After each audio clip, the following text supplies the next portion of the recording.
Assembly to discuss on the update of the list of items that should be moved to Rodrigue, and also in relation to the valid importation permit. Now, my ministry will continue to work closely with the Rodrigue Regional Assembly and all relevant stakeholders to ensure the phytosanitary system remains effective, science-based and responsive to evolving biosecurity challenges. I have also a list of issues raised, measures taken to address the problem, and the relevance and importance of capacity building of officers, the inter-island phytosanitary certificate, and now this certificate is issued also electronically. So which means that things are going on very positively, but if there's room for improvement, certainly we'll make sure that we narrow the gap. And it goes without saying that the collaboration is of utmost importance, and we look upon Rodrigue as a granary of our great little island. Thank you very much. Okay. Honorable Second Member for Vieux-Grand-Port, Roosevelt. Thank you, Mr. Deputy Speaker. Says question 1051, please. Mr. Deputy Speaker, sir, the metro system network spans over 30 kilometers of track, consisting of Line 1 via Port Louis, from Port Louis to Cupid, and Line 2 from Rose Hill to Redjouy via Eben Cyber City. The two lines are serviced by a fleet of 18 light rail vehicles, and some 37,000 persons daily avail of the LRT services. We have time and again heard that the system has benefits, and I have on my side always believed that we will never know the real value of these benefits if we do not have a monetary value attached to them. And this work has been done lately with the compliments of the British government. We have a report dated 6th of May 2026 from Crossrail International, a specialist advisory organization from the UK government for transport, that suggests that the monetized benefits of the metro system are estimated at some 1.7 billion rupees per year, and that this is not visible in the traditional financial accounts. Deputy Speaker, sir, during the last policy dialogue meeting my ministry had with the Ministry of Finance ahead of the budget exercise, I had raised 2 points. Number one, we have managed to reduce the operational expenses of the Metro Express Limited by 10.4% as at June 2025 as compared to June 2024. And number two, unlike a bus company which uses public infrastructure like roads and bus stops built by government, the metro runs on railway track and uses train stations that itself has to be built at very high cost, and on top of that, it has to be maintained. The metro has to maintain the track and not government, so the economics are not the same.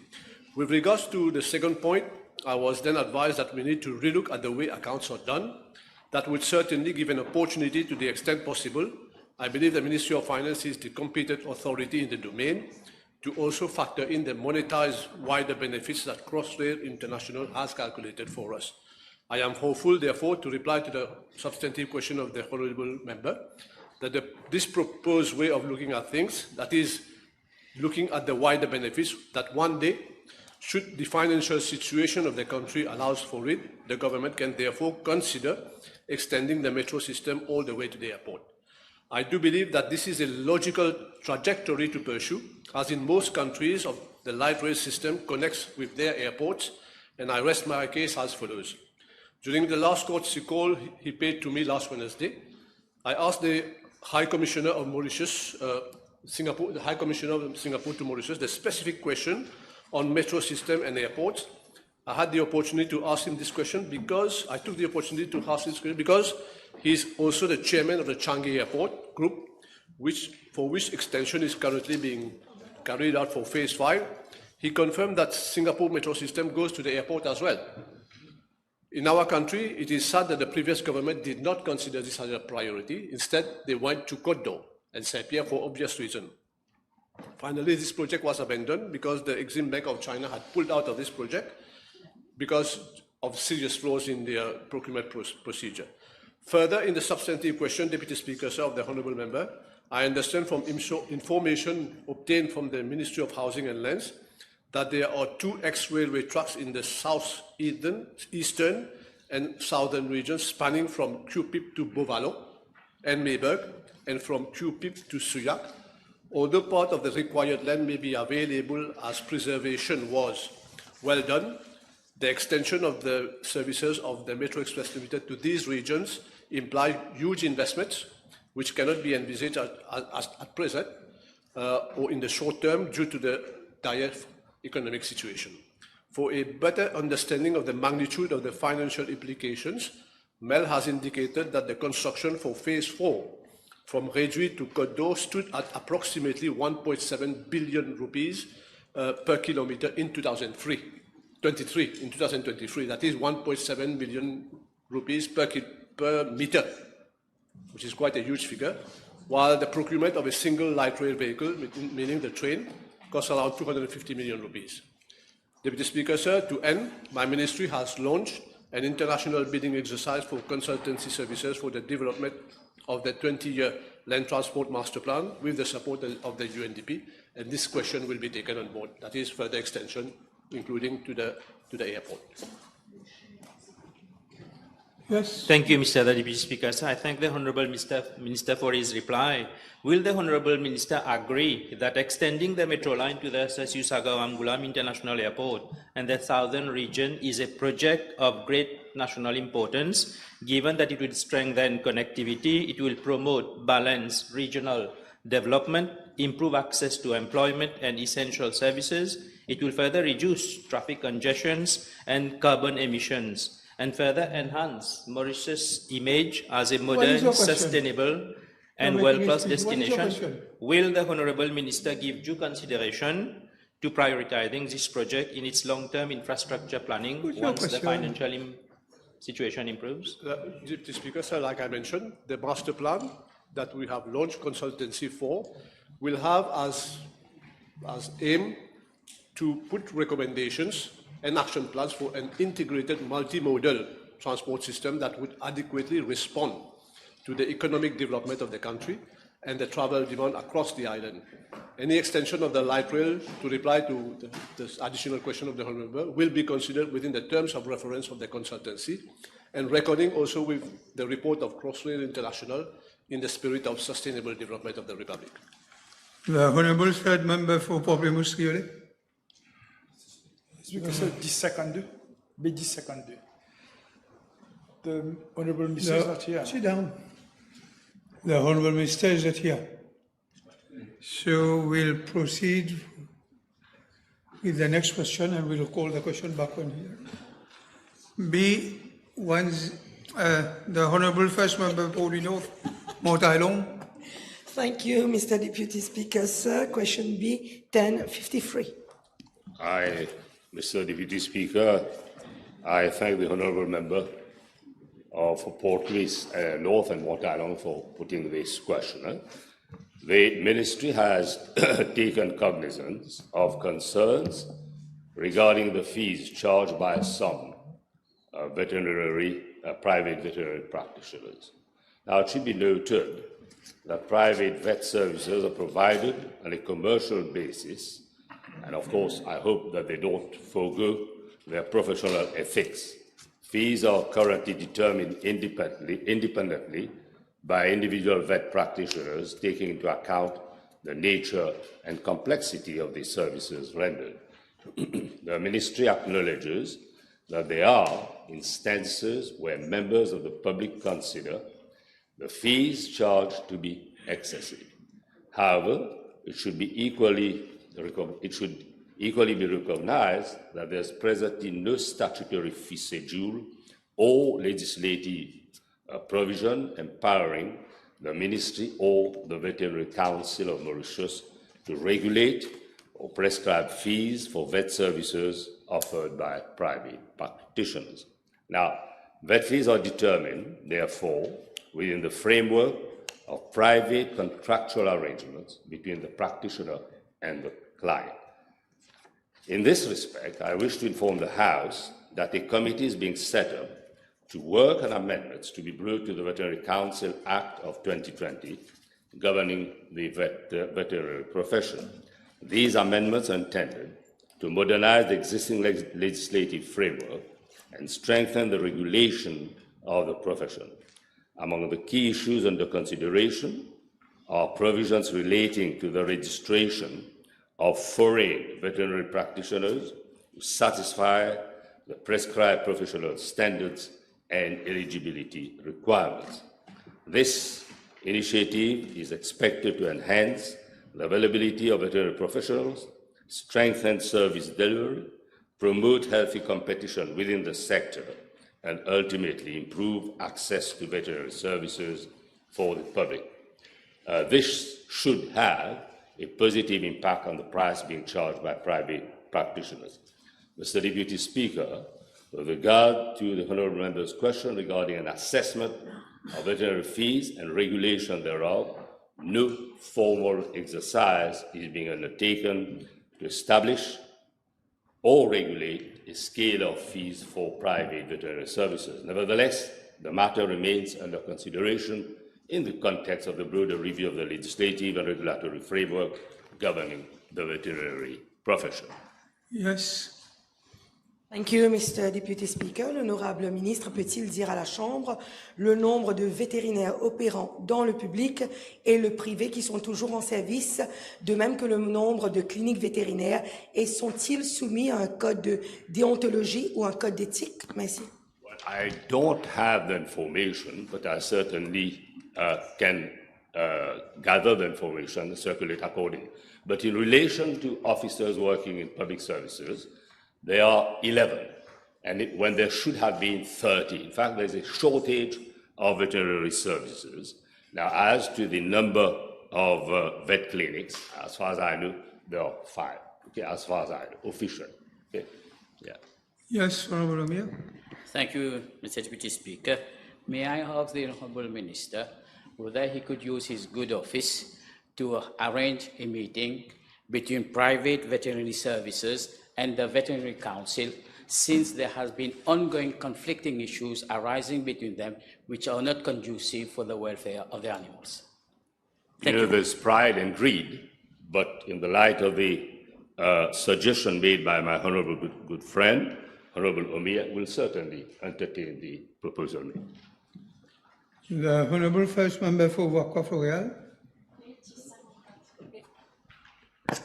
Monsieur le Vice-président, le dessalement et la réduction du non-revenue water constituent les piliers essentiels et complémentaires de notre stratégie nationale de sécurité hydrique. La réduction de l'eau non facturée demeure aussi, d'ailleurs, une priorité absolue.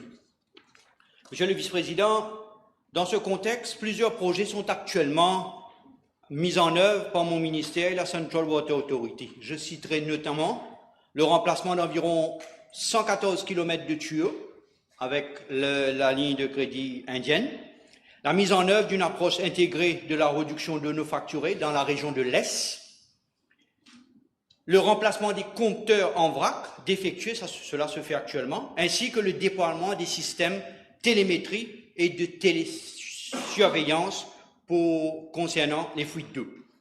La réalisation des projets ciblés de remplacement de tuyaux dans différentes régions de l'île. L'acquisition annuelle d'équipements spécialisés pour la détection des fuites d'eau. Les ressources financières nécessaires à la mise en œuvre de l'ensemble de ces projets ont été prévues dans le budget 2026-2027. Donc, la ligne indienne, 2,9 milliards et aussi 792 millions de roupies pour le Non-Revenue Authority. Toujours sur la question de l'eau non facturée, Monsieur le Vice-président, mon ministère collabore activement avec la Singapore Corporation Enterprise en vue de l'élaboration d'une stratégie nationale à long terme pour la réduction de l'eau non facturée ainsi que la mise en œuvre progressive d'un projet pilote dans la zone d'approvisionnement dans l'Est. Parce que dans l'Est, nous subissons pas mal, donc le pourcentage de perte dans l'Est est le plus élevé du pays. Parallèlement, compte tenu de la variabilité croissante des pluies et des effets des plus marqués du changement climatique sur la disponibilité de sources en eau, le gouvernement considère que le dessalement pourrait devenir un élément important de la stratégie nationale à long terme en matière de sécurité hydrique. Cette approche vient compléter les efforts déjà engagés pour réduire l'eau non facturée, renforcer la gestion durable des ressources hydriques et diversifier les sources d'approvisionnement en eau, surtout dans le Nord.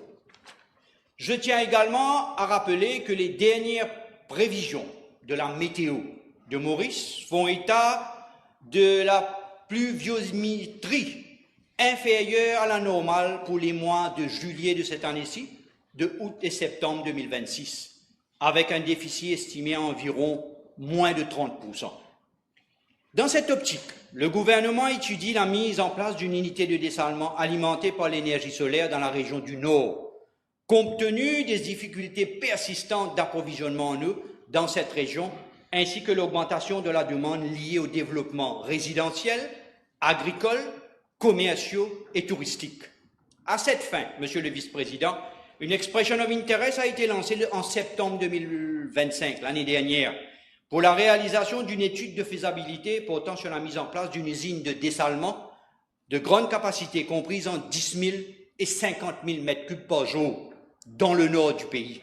Monsieur le Vice-président, 4 candidats présélectionnés ont été invités à soumettre leurs offres dans le cadre d'un appel d'offres lancé en mai 2026, cette année-ci. Les propositions doivent être reçues au plus tard le 24 juillet de cette année-ci, donc dans quelques jours. Donc le contrat sera attribué et l'étude est prévue d'ici septembre 2026 et va durer autour de 8 à 10 mois. Monsieur le Vice-président, cette étude permettra notamment de déterminer 1. Les sites les plus appropriés pour l'implantation de l'usine ou des usines de dessalement.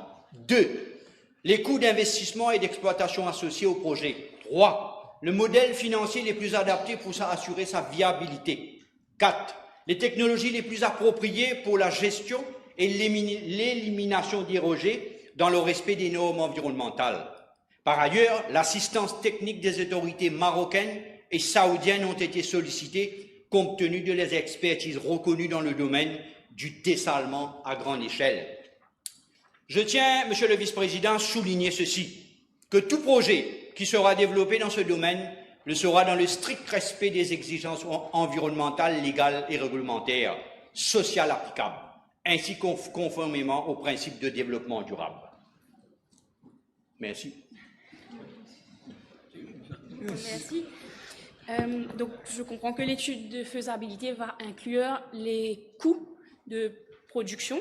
Est-ce que l'honorable ministre pourrait nous dire si l'étude de faisabilité va aussi inclure une analyse pour comparer le coût de réduction du non-revenue water avec celui de la construction et de l'exploitation d'une usine de dessalement? Oui, certainement. Certainement que dans l'étude que nous avons demandée, comme je l'ai dit un peu plus tôt, Monsieur le Vice-président, les coûts d'investissement et d'exploitation associés au projet, bien sûr. Et je dois dire que nous avons pas d'expérience dans la matière. Donc les Marocains et les Saoudiens nous aident. Mais ceci dit, le non-revenue water est un secteur dans la CWA qui a été démantelé les 5 dernières années. Dans le non-revenue water que nous avons reconstitué actuellement, donc pour changer les tuyaux, les 1500 km de tuyaux, ça va nous coûter 37,5 milliards de roupies.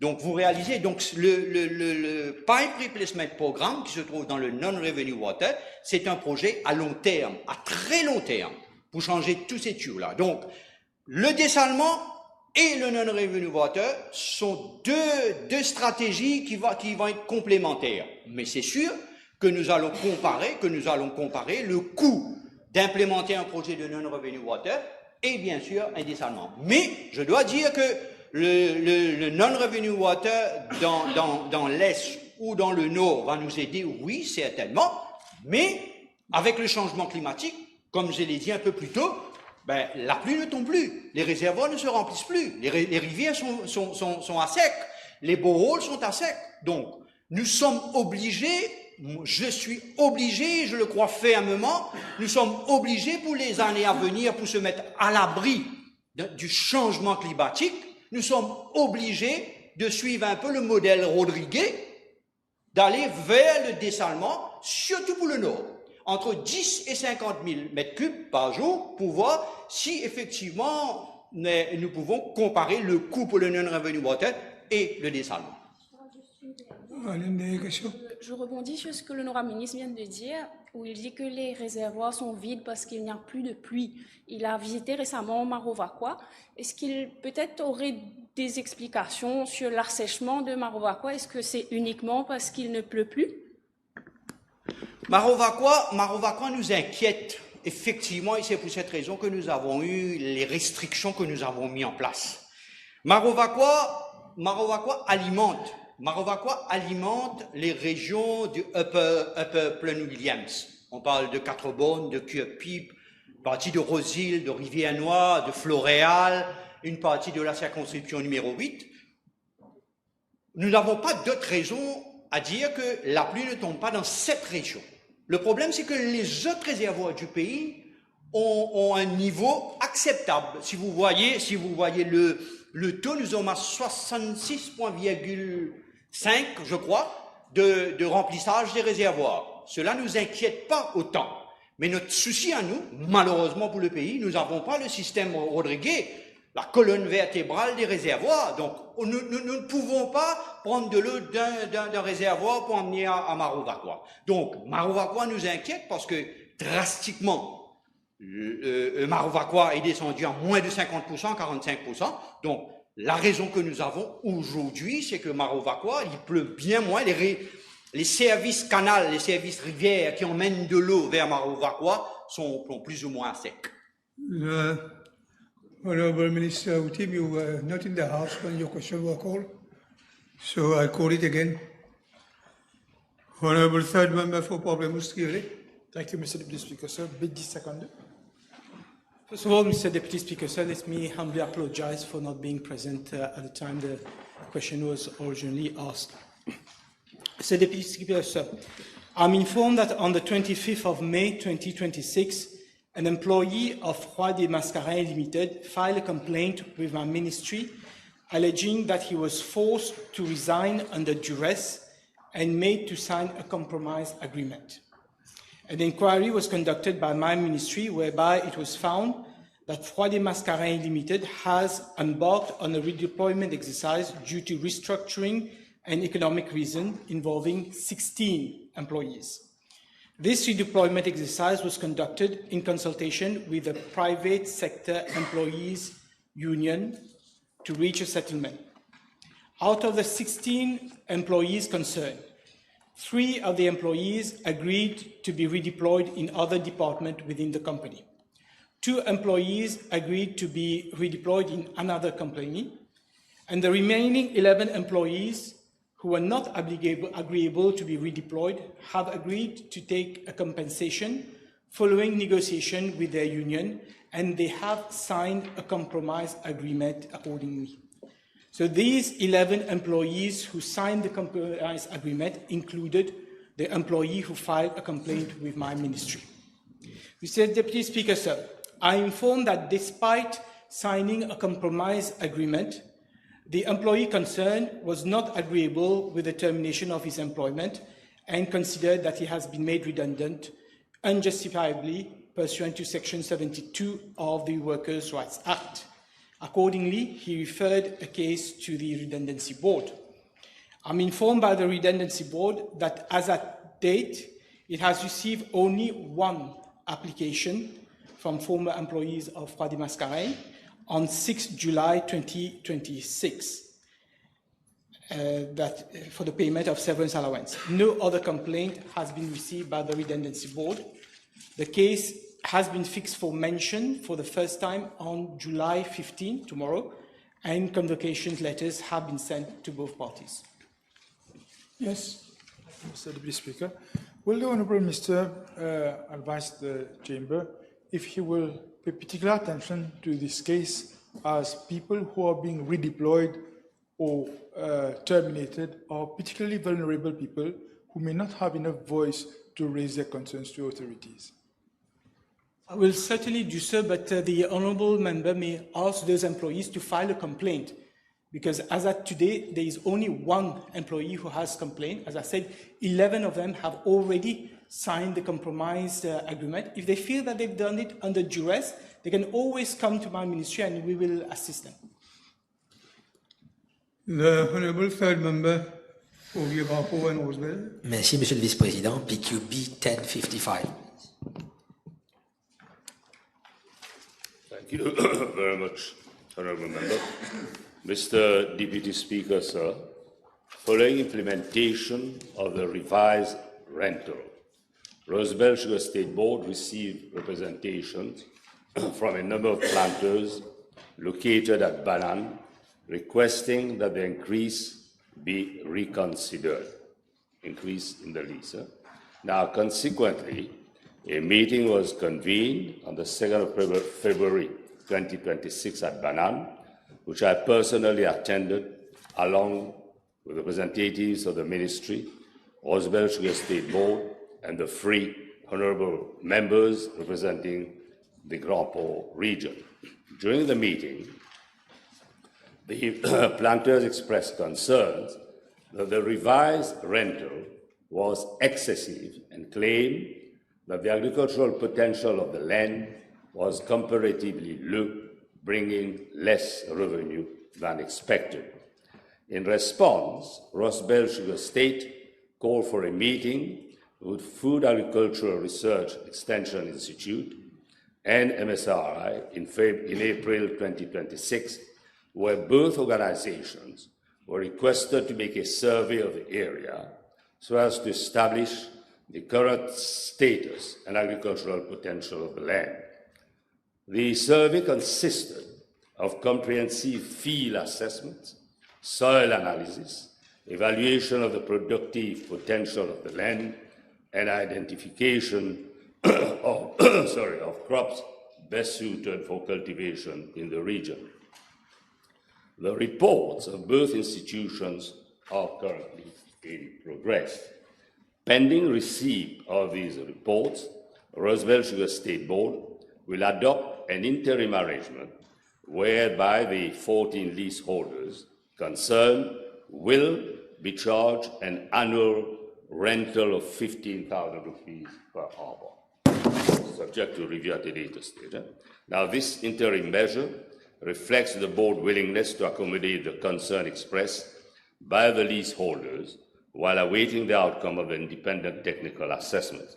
Furthermore, at the request of Rosebel Sugar State, FARE will work closely with the planters by identifying and facilitating access to the various government support schemes, grant and technical assistance programs available to small planters. The objective is to improve farm productivity, enhance profitability, and assist planters in offsetting part of the production costs, including lease rentals, thereby ensuring the long-term sustainability of their agricultural activities. The Rosebel Sugar State Board has, at its level, established a dedicated technical support team to work in close collaboration with FARE and other relevant institutions in providing continuous guidance to beneficiaries of the scheme at large. This collaborative approach seeks not only to maximize agricultural productivity, but also ensure that land is utilized efficiently and sustainably for the benefit of both planters, leasing land with Rosebel Sugar State and the country as a whole. Rosebel Sugar State Board remains fully committed to supporting small planters and contributing to the government's food security objectives. At the same time, the board has a fiduciary responsibility to ensure prudent management of the public assets entrusted to it while maintaining its financial sustainability. Mr. Deputy Speaker, it is important to emphasize that the Rosebel Sugar State Board is an autonomous statutory body that receives no financial assistance from the Ministry for either its recurrent expenditure or its capital investment program. The board is therefore entirely responsible for financing its operation and development activities for its own internally generated revenue, principally from sugarcane operation and the leasing of its land assets. Yes, I thank the Honourable Minister. Mr. Deputy Speaker, in the meantime, those planters, about 25 of them from the Banan village, have received letters imposing acceptance of the substantial increase of 266%. So would the Honourable Minister consider the possibility of having a word with the Rosebell Sugar Estate so that the appropriate communication is sent to those 25 planters in order to avoid some sort of panic amongst those 25 planters?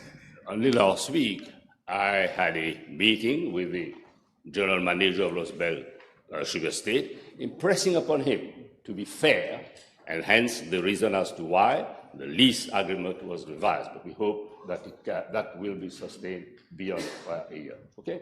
But I thank all three members of the constituency for putting the case across very forcefully to me. Thank you. The Honourable Second Member for Vieux-Garceau, Rosebell. Thank you, Mr. Deputy Speaker. Sir, is question B/1056, please. Mr. Deputy Speaker, sir. I am informed by the NSLD that in regard to constituency number 11, 400 units are being constructed on 2 plots of land at Balisson, Rosebell. According to the contract awarded to Kouros Construction Solutions Limited back in 2023, the initial completion dates in respect of the 2 sites were September and November 2024. It is open for everyone to have seen that the projects are clearly far from completion, even though the completion dates should have been September and November 2024. Following persistent non-performance of the contractor and breach of his contractual obligations, the NSLD in December 2025, following legal advice, terminated the contract of Kouros Construction Solutions Limited. In regards to Part A, I am further informed that the NSLD has completed the very tedious exercise of assessing the value of works completed at termination of contract and will very shortly launch a tender exercise to identify contractors willing to complete the outstanding works. As regards Part B of the question, Mr. Deputy Speaker, I'm also informed that applicants of constituency number 11, and I'm sure that the elected members of that constituency will be happy to hear, that there will be those who are considered as hardship cases, particularly those with urgent housing needs, will in the meantime be considered for housing units on a temporary basis in constituencies number 12 and 13, and I'm sure that the elected members there will certainly not mind. Thank you. You have a question? Deputy Speaker, sir, so would the Honourable Minister confirm that the housing unit which has been completed at Mont-Albert and Grand Bel-Air would be allocated for the applicants of residents of constituency number 11? As I've said, I mean, only in emergency hardship cases will they be considered in constituency number 12 and 13 on a temporary basis, because we're quite confident that the project, I call it new because basically they've left it in a mess, and we have to relaunch tender, which will be done incessamment. So once that is done, someone is chosen, then they complete it. So obviously, the 400 that is reserved for number 11 will go to number 11. The Honourable Second Member for Bel-Air. Je vous remercie, Monsieur le Vice-président. B1057.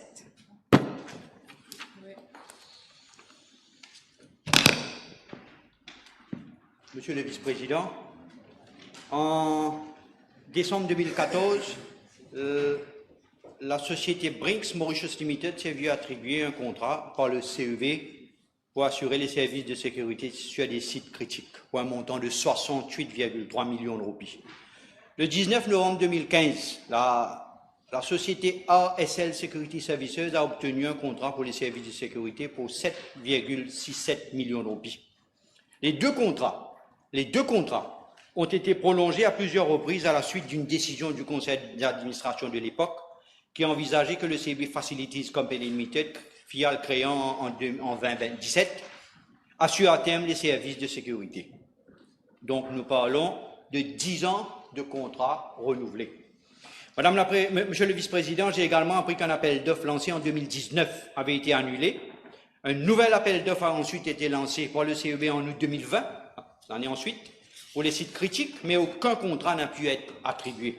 En 2021, donc 3 années de suite, un nouvel appel d'offres couvrant l'ensemble des sites du CEB a été lancé. À l'issue de cet exercice, ASL Security Services a été retenu. Cette décision a été contestée par Brinks Mauritius Limited devant l'Independent Review Panel qui a rejeté la requête. Monsieur le vice-président, les 2 appels d'offres infructueux en mars et en juin 2023, la société Security and Property Protection Agency a obtenu le contrat en septembre 2023 et a soumis son rapport final en novembre 2024. Entre-temps, Brinks Mauritius Limited et ASL ont continué à assurer respectivement la sécurité des sites critiques et non critiques du CEB. Les contrats conclus en 2014 et 2015 faisant l'objet d'un examen mensuel. Donc 10 ans de contrat continu. En mai 2025, à la suite des préoccupations exprimées par le nouveau conseil d'administration du CEB, un nouvel appel d'offres a été lancé sur les sites critiques. Celui-ci a toutefois été annulé sur recommandation du comité d'évaluation en raison des incohérences relevées dans les documents d'appel d'offres. Monsieur le vice-président, j'ai également été informé que Brinks Mauritius Limited avait soumis plusieurs demandes de révision tarifaire au CEB et avait indiqué qu'elle mettrait fin à ses services avant la fin de 2025 et si ces demandes n'étaient pas satisfaites. Monsieur le vice-président, compte tenu de cette situation et des délais impartis, le CEB a lancé 4 appels d'offres. Donc, ils ont split le contrat, distinct pour une période transitoire de 6 mois, dans l'attente du lancement d'un appel d'offres global. À ce jour, je dois informer la Chambre que 4 contrats d'une durée de 6 mois ont été attribués comme suit. Les services de sécurité pour les bureaux à ASL Services Limited, 1,598 millions de roupies, à ProGuard Limited pour les services de sécurité à 14,9 millions de roupies, à ProGuard encore pour la sécurité des centrales thermiques à 14 448 000 roupies, et à ProGuard encore à 13 416 000 roupies. Voilà. Je vous remercie, Monsieur le Vice-président.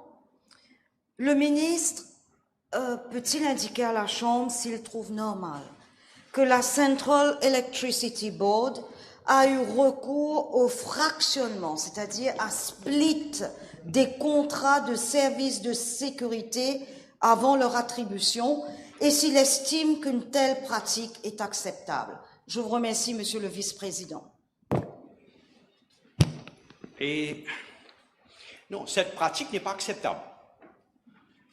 Je suis fermement opposé à cette pratique de split de contrat, comme le CEB l'a fait. Je l'ai dit au management du CEB, je l'ai dit au general manager du CEB, l'actuel general manager, et au board, que cette façon de procéder ne cadre ni avec les principes de bonne gouvernance, ni avec l'obligation de garantir une utilisation rigoureuse des fonds publics. Vous savez, dans le passé, nous avons vu, c'est pas normal que nous faisons la même chose de ce qui a été fait dans le passé à la Central Water Authority, où 700 millions de roupies ont été split en petits contrats, de 70 contrats de 10 millions de roupies pour pouvoir donner ici à droite et à gauche. Et là, quand j'ai appris, parce que quand on a split ce contrat-là, quand on a split le contrat de plus de 100 millions de roupies en des petits contrats pour pouvoir donner, ce qui se passe, c'est que ce n'est pas le board qui a été mis au courant. C'est le management qui a fait des cotations, qui vient de donner la liste. Donc, à mon avis, c'est pas acceptable. Pour cette raison que j'ai clairement exprimé ma position et la position au management du CEB, au board du CEB, et je souhaite que les futurs appels d'offres se déroulent dans les respects des normes de transparence et de bonne gestion. Donc, j'attends à ce qu'un nouvel appel d'offres couvrant l'ensemble des sites du CEB qui est actuellement examiné et soit envoyé à la Central Procurement Board avant son lancement. The Honorable First Member for Pito and Village-Rempart. Question B, 1058. Mr. Deputy Speaker, sir, I would like to refer the honourable member to the reply I made to the supplementary question to parliamentary question B257 on 7 April 2026, wherein I indicated that the Beau Plateau Link Road would be considered for classification as a main road under the Roads Act. The Beau Plateau Link Road extends from the junction with Fourback Road, B42, to the Mapu Goodlands Road, A5, over a length of approximately 3.80 kilometers. Following representations from the Citizens Advice Bureau, members of the public, the District Council of Rivière-du-Rempart, and members of the National Assembly, as well as the Road Development Authority's technical assessment, the road has been identified as an important link between the Mapu Goodlands Road A5 and the Fourback Road B42. The road also serves as a designated bus route, further reinforcing its strategic importance.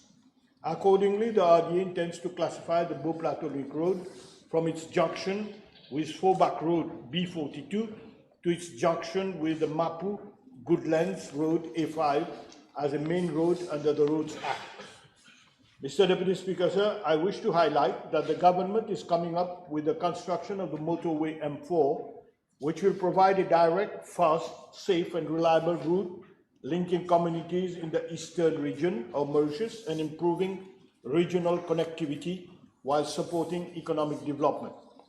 The project consists of a dual carriageway of approximately 30 kilometers, extending from Fourback on the M2 motorway in the north to Belair in the east. It will join the Beau Plateau Road B43 at Mapu, near Verger de la Bourdonnais, and will pass through the villages of Poutre d'Eau Hamlet and L'Espérance Trébuchet, intersecting with the Fourback Road B42 through a roundabout.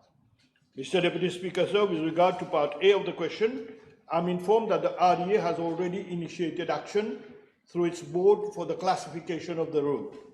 Thereafter, regulations will be made under section 32 and 74 of the Roads Act to change its status into a classified road, and following its publication in the Government Gazette, the road will form part of the classified road network. In the meantime, the RDA will carry out a detailed survey to determine the scope of works, the extent of land to be acquired, and prepare the corresponding cost estimates. Mr. Deputy Speaker, sir, as regard part B of the question, the RDA has carried out preliminary investigation to access to the road condition. The investigations reveal the following. First, major and deep settlement throughout the whole stretch. Second, longitudinal and lateral cracks. Third, various potholes formed due to the deterioration of asphalt. Fourth, no drainage system and road marking. Fifth, accident-prone zones due to its narrowness of the road. Sixth, widths of existing road varying from 4.5 meter to 5.2 meter. And seven, approximately 40% of the road is found in build-up areas. Once the road is classified, the RDA will undertake its upgrading. Yes. Thank you, Honourable Minister, for your reply. Would the Honourable Minister, in his position, be able to speed up procedures at the RDA so that this road is classified at the earliest possible? Because we had quite several accidents in that area, and the road quality is degrading day by day. So, Deputy Speaker, sir, we already have a first batch of roads which the board has already approved for classification. This road will form a second batch. We're not going to get only one road in the board, so we are taking a batch by batch. So it is coming in the next batch to be classified. Yes, you have one question. L'honorable ministre a reparlé de l'autoroute M4. Peut-il nous dire si un EIA, assessment, mise à jour, sera fait avec des consultations avec les habitants? We are taking all necessary steps to do what needs to be done before the road is constructed. The Honourable Third Member for Bobassel, Petite Rivière. B1059.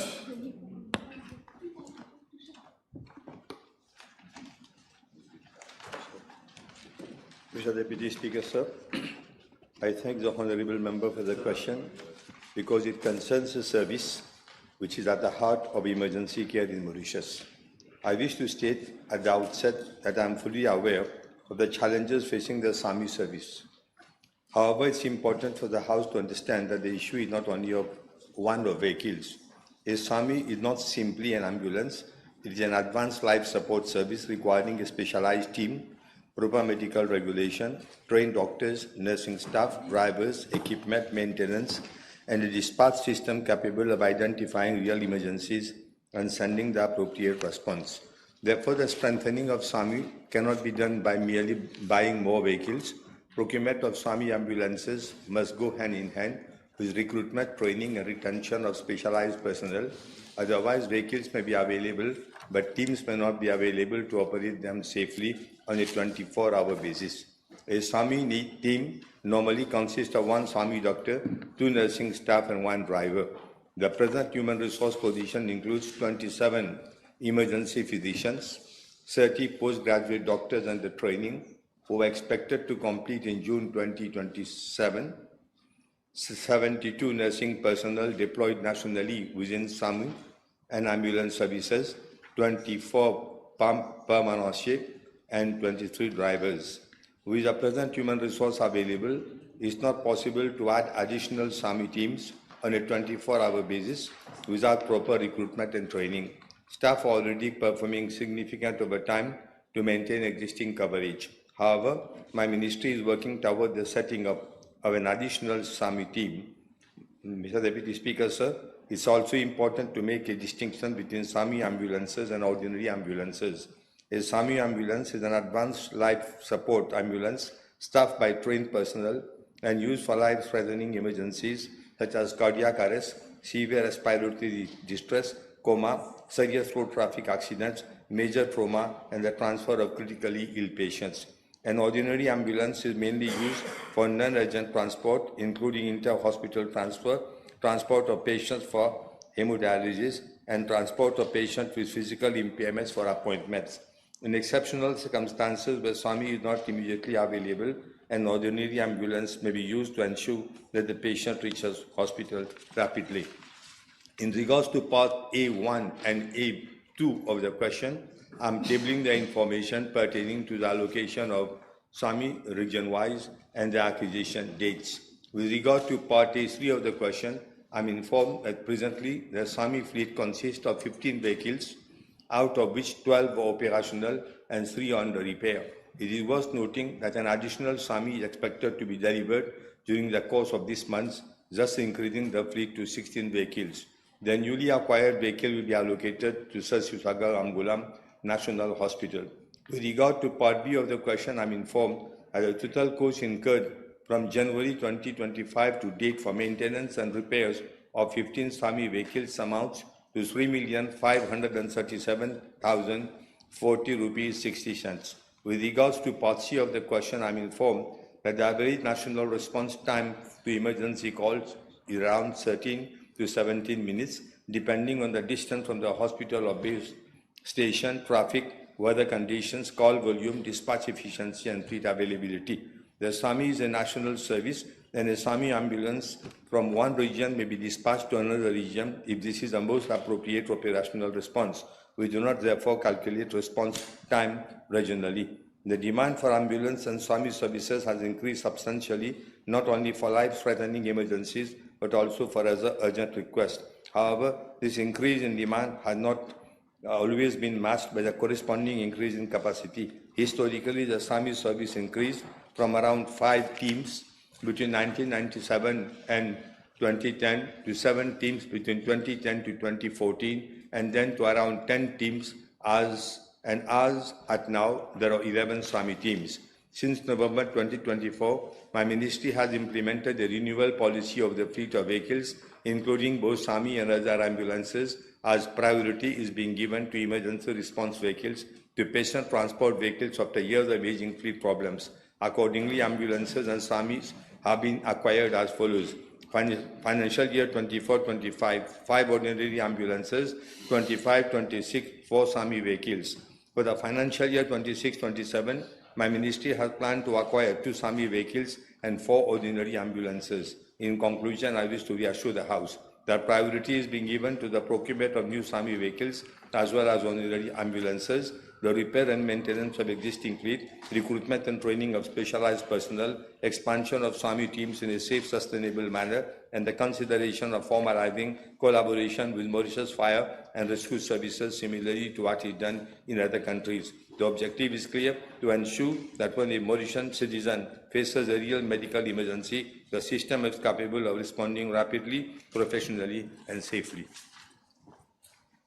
Monsieur le vice-président, l'honorable ministre ne convient-il pas que le renforcement des effectifs est tout aussi important que l'acquisition de nouvelles ambulances pour améliorer le temps de réponse aux urgences? This is what I have maintained, and the number of SAMI vehicles are increasing. At the same time, you are trying to increase the number of personnel as well. Exactly, actually, there are 30 doctors who are being trained for that purpose, because you cannot put any let's just say, doctor, like those who are working in the hospitals. They need to have additional training for that purpose, and that is being undertaken at MIH, Mauritius Institute of Health, and at the same time with Bordeaux University. Monsieur le vice-président, justement, une dernière question, avec votre permission. Le ministre a parlé de formation. De ce fait, peut-on savoir quelle formation est dispensée au personnel du SAMU afin de garantir une prise en charge conforme aux meilleures pratiques en médecine d'urgence? Those emergency doctors, I am told, they are supposed to be properly fit in order to handle cases, dangerous cases, like somebody is suffering from cardiac arrest, or someone has faced a dangerous accident. In such situation, the doctor he is specialized for that purpose. And these are the SAMI doctors who are also working in our trauma center as well. So they have got a different type of training to deal with cases urgently and immediately. Honourable members, the table have been advised that the following PQs have been withdrawn: B1069, B1067, and B1060. The Honourable First Member for Portruy North and Montalon. Merci, Monsieur le Vice-président. B1061.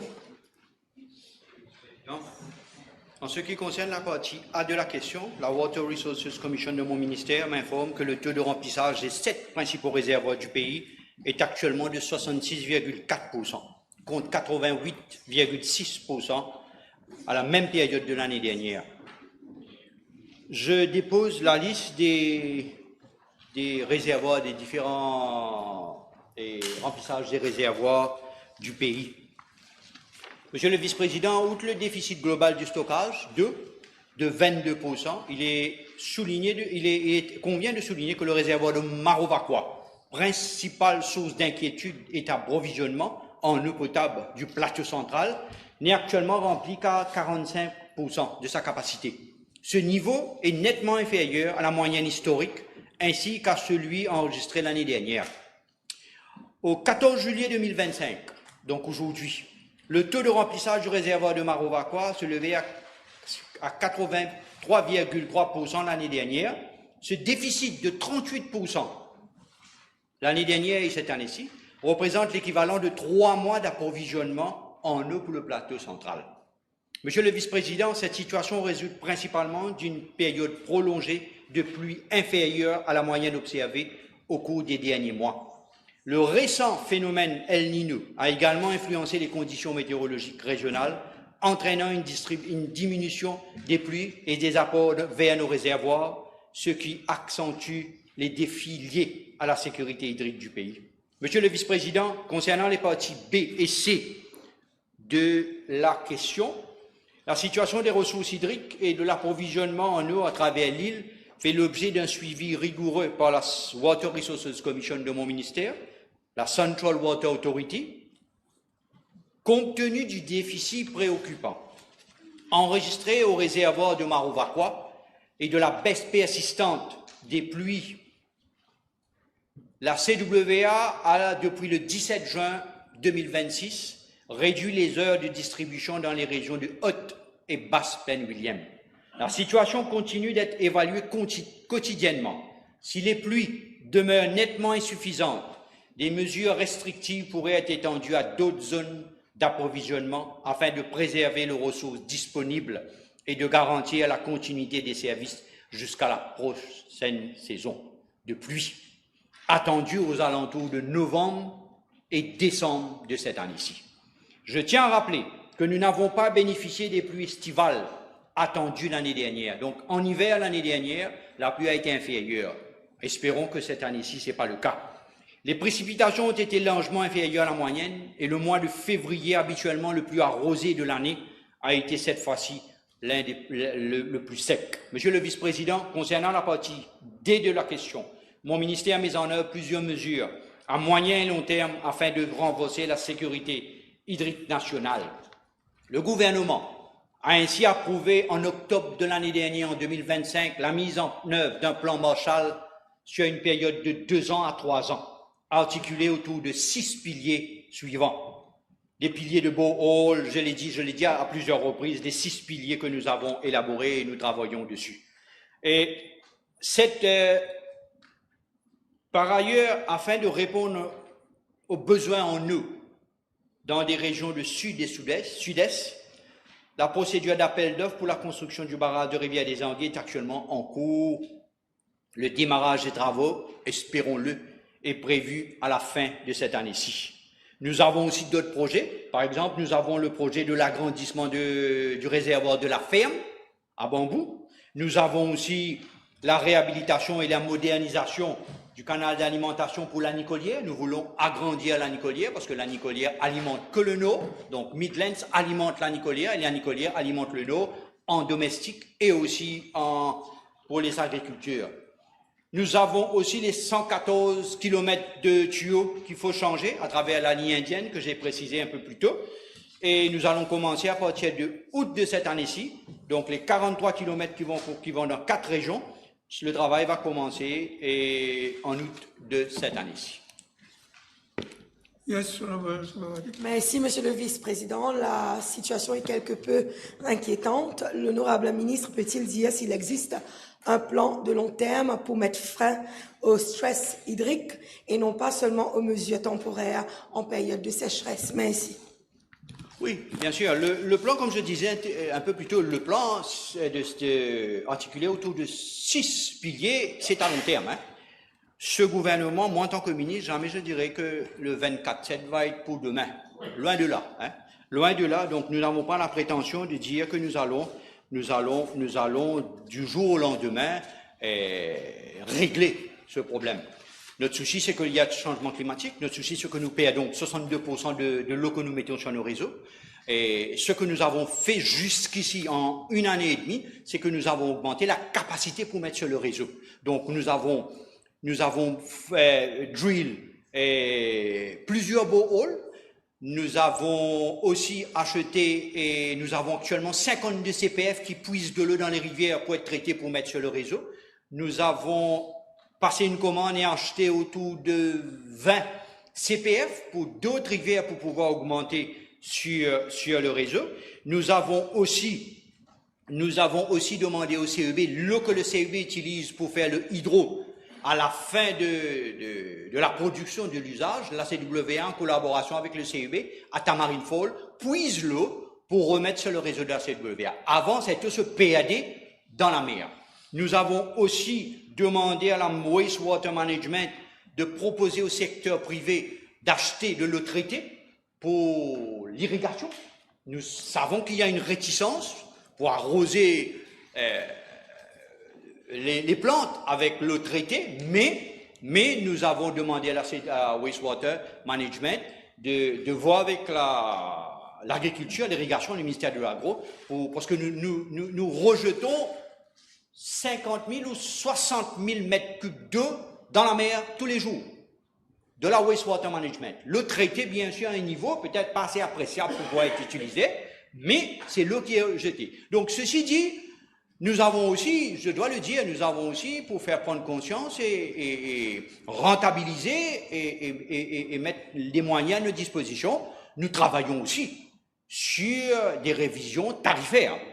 Actuellement, au niveau industriel, commercial, pas domestique, bien sûr, Mais nous travaillons sur les six piliers, à long terme, moyen et long terme, mais aussi des révisions tarifaires d'ici le mois prochain. The Honourable First Member for Montagne Blanche and Grand Rivière Thank you, Southeast. Mr. Deputy Speaker. Sir, B 1062. I thank the Honourable First Member for Montagne Blanche and Grand South East for his question. Now, Mr. Deputy Speaker, with regard to Part A of the question, local and international applicants who wish to engage in fish farming activities in the fish farming zone will be evaluated on the basis of 1, the proposal for the type of aquaculture project and methodology to be used, 2, the site location and the rationale, 3, the infrastructure, equipment and technology to be adopted, 4, the implementation phases, 5, the job creation plan, 6, the contribution to community development, 7, environmental safeguard and risk management measures, as well as stakeholder engagement. As far as the selection process is concerned, proposal for all future aquaculture projects will be evaluated by a technical committee under the aegis of the Economic Development Board. This committee will comprise representatives of the Fisheries Division and the competent authority of the Ministry, representatives of the Ministry of Finance, of the Ministry of Housing and Land, Ministry of Environment, Solid Waste Management and Climate Change, including the Integrated Coastal Zone Management Division, and of course, representative of the Ministry of Tourism, Department for Continental Shelf, Maritime Zone Administration and Exploration, and the EDB. And then, of course, the Association des hôteliers et restaurateurs de l'île Maurice. There'll be a representative from the association. The technical committee will therefore submit its recommendation to the supervising officer of the ministry. As regards Barashua, an expression of interest was launched by the ministry in May 2025 to invite potential promoters. However, none of the 13 proposals received could be recommended by the evaluation committee set up at the level of the ministry, as the project did not meet minimum requirements as established in the policy of Barashua to qualify for allocation of the Barashua. Mr. Deputy Speaker, sir, this government is committed to leveraging investment to increase our fish production capacity, support import substitution, and improve national food security. However, the criteria established by the previous government were too prohibitive for potential promoters to be able to engage in aquaculture activities in Barashua. Now, if we want to encourage investment in this sector, the Barashua policy has to be reviewed. In this regard, my ministry has already initiated consultation with relevant stakeholders, including Minister of Finance, Housing and Lands, the Minister of Tourism, the Minister of Environment, Solid Waste Management, and Climate Change, and EDB to review the Barashua policy. As regards Part B of the question, once a project for fish farming zone is approved, the promoter will be issued with an authorization in principle by the ministry to enable him to apply for an environment impact assessment license from the Ministry of Environment, Solid Waste Management and Climate Change, and for concession from Prime Minister's Office. For fish farming within the Barashua, I'm advised by the Minister of Environment, Solid Waste Management and Climate Change that there is no requirement for an AIA license under the Environment Act. Mr. Deputy Speaker, I'm further advised that a social impact assessment will be required only for large-scale projects in fish farming zone. Promoters will be required to identify the impact of the proposed project on the local community and to indicate the benefits which shall accrue to the local community as well as to small entrepreneurs in terms of employment and business opportunities. The promoters will also be required to submit their proposal for stakeholder engagement. Upon signature of the deed of concession, the promoter will be eligible to apply for a fish farming license with the ministry to operate the aquaculture project in the allocated fish farming zone. Mr. Deputy Speaker, concerning Part C of the question, I wish to reassure the House that promoters intending to conduct fish farming activities in both fish farming zone and in Barashwa will mandatorily need to carry out stakeholder consultation with inter alia, traditional fishers, non-governmental organizations, tourism operators in the relevant localities to address and resolve any conflict that may arise. As I previously stated during my intervention in the budget speech, at our sitting of 25th June 2026, we'll make sure that everybody is on board. There will be wide and open discussion with all stakeholders, be they traditional artisanal fishers or the NGO, and we'll make sure that there's a call for fishers to be part of the process. The Honourable Third Member for Vieux-Grand-Pont and Roosevelt. Mr. Deputy Speaker, sir, PQ B1063. Deputy Speaker, I wish to inform House that my ministry had started the elaboration of a new waste management strategy and an action plan in 2 phases, with the assistance of the Agence Française de Développement since March 2017. The appointed consultant, Tractabel NG, from Belgium submitted the Phase 1 strategy report in December 2017, laying emphasis on the need to shift to sustainable waste management with focus on recovery, resource recovery, and incorporating the principle of circular economy. The strategy comprises of 5 strategic areas of sustainable waste management, namely prevention and environmentally responsible consumption, increase of resource recovery, provision of technologies for energy recovery from waste, provision of adequate disposal infrastructure, and information and education and communication.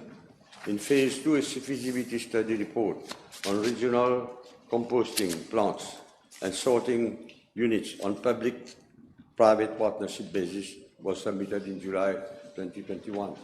Government took note of the recommendations of a feasibility study report on 13th August 2021, including the implementation of a waste segregation at source to ensure the successful operation of the composting plants and sorting units.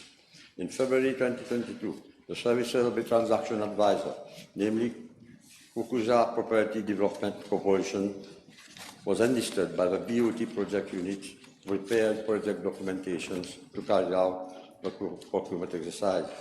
As Deputy Speaker, on 3rd October 2024, following approval of government, my ministry entered into concession agreements with the concessionaire, namely Sotravic Limited, for setting up of an operation of 2 integrated waste processing facilities in the northern and western regions. Upon start of operations of the 2 IWPFs, it is expected to divert some 208,000 tons of waste from the Marcy Coast landfill on annual basis, raising the recycling rate performance from 6 to 45%. The IWPF project is currently in the pre-construction phase, with the concessionaire and government having to meet their respective conditions precedent before construction of the IWPF can start. So, Deputy Speaker, we got part A of the question. It's expected that the IWPF will come into operation by end of 2028. Source segregation and collection of sorted waste by local authorities at national level will be effective only if the waste receiving infrastructures and regulatory framework are put in place. In the wake of the IWPF project coming into operation, my ministry is holding consultation with large commercial organizations with a view to enhance source segregation of waste, drafting of regulations based on the extended producer responsibility principle for the management of e-waste and plastic beverage containers, preparing feasibility study with assistance of the European Union on the management of construction and demolition waste and regulations to make the sorting and recycling of such waste compulsory. Finalization of regulation for the management of end-of-life vehicles, and collaboration with the Ministry of Local Government on the source segregation program in district councils on pilot basis. With regard to part B of the question, it is highlighted that the proximity principle in waste management means that waste should be treated or disposed as close as reasonably possible to where it is generated. This reduces transport costs, greenhouse gas emissions, traffic impacts and environmental risks, while encouraging local responsibility for waste management. Along this line of reasoning, this policy will be discussed and is being discussed with the Ministry of Local Government and local authorities. Our aim is to reduce as much waste going to marshy coast landfill and through upstream recovery of resources and recycling. Thank you, Mr. Deputy Speaker. In respect of part B of the question, may we have a timeline from the Honourable Minister as to the implementation of same? There is an established, I would say, timeline, but we at the Ministry, we are not happy because we have inherited such a situation. We are working in the process, and you know, it all depends on the concessionaire, and then also on other, I would say, practicalities during the course of action of the project. Yes, Honourable First Member. Étant donné le retard dans l'implémentation du projet et les manquements du concessionnaire, quelles actions sont envisagées par le ministère, s'il vous plaît? Étant donné le retard dans l'implémentation du projet et les manquements dans l'implémentation du projet, quelles actions sont envisagées par le ministère? There are delays. There is definitely delays in the implementation of the project. We are working with state law to see what are in the terms of a contract of the concession agreement and see how we can take action. And it both ways. It's not only on the part of the concessionaire, but also on the part of government itself. The recruitment of engineers. We have been delayed because we have inherited this project as it was. Honourable First Member for Vacof-Royal. B1064, s'il vous plaît. Mr. Deputy Speaker, sir, I wish to inform the House that the Residential Care Institutions for Children Regulations 2022, made under the Children's Act 2020, establish a comprehensive regulatory framework governing the operation of residential care institutions for children. The regulations provide inter alia for the licensing and registration of institutions, inspections, record keeping, management, staffing, food provision, transport, security, and reporting obligations. In accordance with these regulations, officers of my ministry carry out regular inspection visits to RCI to ensure compliance with the prescribed norms and standards. I am informed that during routine inspections carried out at SOS Children's Village Bamboo, officers of my ministry identified a number of shortcomings which were immediately brought to the attention of the management of the institution. My ministry was also made aware of allegations of mismanagement from various sources. The main shortcomings identified were as follows: the absence of a village manager, shortage of staff resulting in inadequate supervision of children, inadequate provision of fresh vegetables, fruits, and dairy products, irregular disbursement of the monthly household budget, deficiencies in record keeping, and poor standards of cleanliness in certain houses. Mr. Deputy Speaker, with regard to part A of the question, I wish to inform the House that, in view of the allegations levelled and in line with the principle of the best interests of the child, my ministry took immediate measures to ensure the protection, welfare, and well-being of the children residing at SOS Children's Village Bamboo. Consequently, an urgent meeting was convened at my ministry on the 2nd of April 2026 with a managing with a managing director and representatives of SOS Children's Village, Mauritius, the secretary of the NSIF, National Social Inclusion Foundation, and officers of my ministry to address these issues and agree on immediate corrective measures. During the meeting, the management of the institution acknowledged the challenges being encountered and undertook to recruit a village manager at the earliest to ensure the proper management and supervision of the village, to recruit additional staff to address existing manpower shortages, to secure a new supplier to ensure the regular provision of fruits, vegetables, and dairy products, and to regularize the disbursement of the monthly household budget.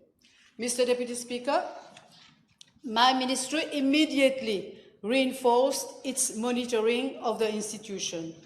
As from 2nd April 2026, enforcement officers of my ministry carried out daily inspection visits to closely monitor the implementation of the agreed corrective measures and ensure that the welfare of the children remained fully safeguarded. I am informed that following this continuous monitoring, the SOS Children's Village Bamboo has implemented a number of corrective measures. These include ensuring the regular supply and distribution of food items, including fresh fruits, vegetables, and dairy products, enhancing standards of cleanliness within the residential houses, strengthening record-keeping procedures, ensuring the timely allocation and distribution of household budgets, and the appointment of an assistant village manager by the management of SOS Children's Village, who assumed duty on 13th April 2026. Upon successful completion of the prescribed 6-month training program and subject to a satisfactory performance appraisal, she will be confirmed in the post of village manager. Mr. Deputy Speaker, thereafter, the Office of the Ombudsperson for Children had also conveyed recommendations in respect of the situation at SOS Children's Village Bamboo. I wish to highlight that my ministry had already taken appropriate actions as indicated earlier in my reply, to ensure compliance to standards of care at the institution. Mr. Deputy Speaker, with regard to Part B of the question, I wish to inform the House that my ministry is currently reviewing the Residential Care Institutions for Children Regulations 2022 with a view to further strengthening the regulatory framework governing residential care institutions. The review will reinforce monitoring and inspection mechanisms, strengthen governance and accountability requirements, enhance service delivery standards, and ensure a more effective continuum of care for children placed in residential institutions. In this context, my ministry organized a consultative workshop with stakeholders on the 8th and 9th April 2026. The policy orientations, which would be included in the new regulations, are being validated. My ministry will continue to exercise close oversight over all residential care institutions and will not hesitate to take any action warranted under the law to ensure that the rights, welfare, and best interests of every child entrusted to institutional care are fully protected. Yes. Merci. L'honorable ministre peut-elle nous dire si le personnel de l'institution, mis à part la dame qui sera promue village manager et qui, j'ai bien compris, suit une formation, mais mis à part elle, est-ce que le reste du personnel bénéficie d'une formation sur la protection de l'enfance, la prévention des abus et le signalement obligatoire des abus? Je ne suis pas en présence de cette information. Je peux rechercher l'information et table the information. Avant que les nouveaux regulations soient mis en place, est-ce que l'honorable ministre peut nous assurer qu'il existe bien déjà au sein de l'institution une procédure assurant une confidentialité et qui puisse permettre non seulement aux enfants, mais aussi au personnel de partager leurs inquiétudes? C'est ce que nous faisons, Monsieur le Vice-président. The Honorable Third Member for Popemousse-Guillet. Thank you, Mr. Deputy Speaker. B1065. Mr. Deputy Speaker, sir, I am informed that Mr. D.V. was appointed Chief Executive of the Financial Services Commission on a 3-year contract basis with effect from 16 September 2025, and he resigned with effect from 30th of June 2026. With regard to Part A of the question, I am informed that the terms and conditions of the contract of the former chief executives were as follows: a monthly salary of 375,000 rupees, a monthly entertainment allowance of 15,000 rupees, an official car with a driver, and 25% gratuity upon completion of 12 months of satisfactory service. Mr. Deputy Speaker, sir, with regard to official overseas visits undertaken, I'm informed that during his tenure from 16 September 2025 to 30th June 2026, Mr. D.V. proceeded on 3 overseas missions at a total cost of 2 million rupees 1,789. I'm hereby tabling the details regarding the mission attended and the cost incurred for each mission in terms of air ticket, per diem, and other allowances. And finally, with regard to Part B of the question, Mr. Deputy Speaker, sir, I am informed that Mr. D.V. notified the FSC on 1st May 2026 of his decision to step down from his position as Chief Executive for family reasons, as he needed to be physically outside the country to attend to same. Yes. Thank you, sir. Could the Minister please advise the House, given the very short tenure of the ex-Chief Executive of the FSC, whether he was pressured in any manner by either politicians or whosoever to leave the FSC at an earlier time? Mr. Deputy Speaker, sir, in fact, there were some press reports when he resigned recently that there was pressure on him to resign for all sorts of reasons. And it was also being said in certain quarters that there was pressure on him to resign. And I had called him personally at least twice to have one-to-one conversations with him and ask him whether there was any issue. And both times he reassured me that he was very committed to working at FSC, but unfortunately he had a very personal family situation that required for him to be abroad. In fact, between December and June, he had to travel back to his home country, to his where his family is, at least 3 times to attend to family matters. So I can only say that I can only trust what he told me, that he had to resign, unfortunately and regretfully, for family reasons. Yes. Can the Honourable Minister inform the House as to whether the appointment of a new Chief Executive Officer is in the pipeline or any time frame for such an appointment? So, Mr. Deputy Speaker, sir, at the moment there is a COO who has been recruited by the board, who is acting as officer in charge, and the process for the recruitment of a new CEO will be undertaken. The Honourable First Member for Savannah and Black River. B1066, please. Deputy Speaker, sir, I'm informed that the Casnoyal Community Health Center is presently housed in an old colonial building vested in my ministry since more than 30 years. With regard to party of the question, I'm informed that there are no records available at the level of my ministry regarding the exact year of construction of the building. I'm further informed that in 2021, Renovation works comprising concrete flooring and provision of a covered bin for clinical waste were carried thereout. In addition, maintenance and repair works are being undertaken by the maintenance team at the hospital level as and when required. With regard to Part B of the question, I'm informed that the Kazmayal CHC provides the same services as other CHCs, namely general consultations, dressing of wounds, vaccination and community-based rehabilitation services, antenatal clinic, non-communicable diseases services, family planning, blood collection services of a nutritionist. The Kazmayal CHC operates from 8 in the morning to 4 in the afternoon on weekdays and from 8 a.m. to noon on Saturdays. The facility is closed on Sundays. 1 male nursing officer, 1 female nursing officer, and 1 general worker service the Kazmayal CHC on a daily basis from Monday to Saturday.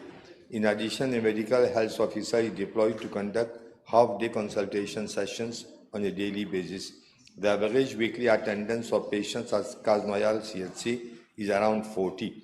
With regard to Part C of the question, I'm informed that there is an adequate stock of medicines and medical supplies comprising inter alia, medicines for management of non-communicable diseases and other common medical conditions, antibiotics, analgesics, and anti-inflammatory medicines, syrups, suppositories, injectable medicines, and other pharmaceutical products to cater for patients attending the Kazmayal CHC.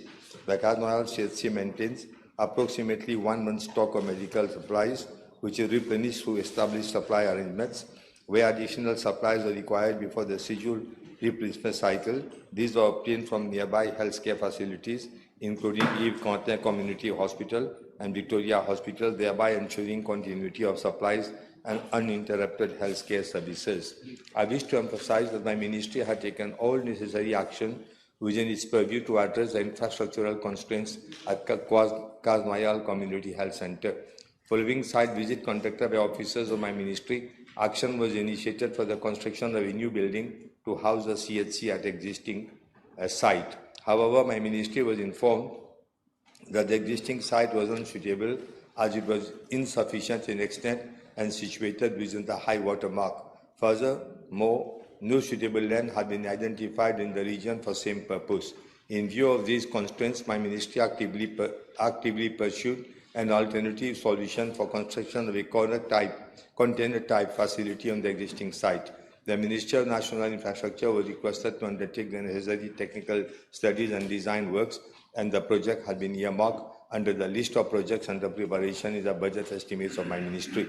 Further progress on the project remains dependent on the completion of the required technical processes by MNI, including a geotechnical investigation and the submission of necessary cost estimates. My ministry will be in a position to proceed with the subsequent stages of the project upon receipt of the required technical inputs from MNI. Another option is to shift the services of CHC into an adjacent building which was used to accommodate the ex-post office and ex-civil status office. Accordingly, consultations are ongoing with Civil Status Division regarding the feasibility of the relocation. The Honourable Third Member for Gagizal-Gishwab. Thank you. B 1068, please.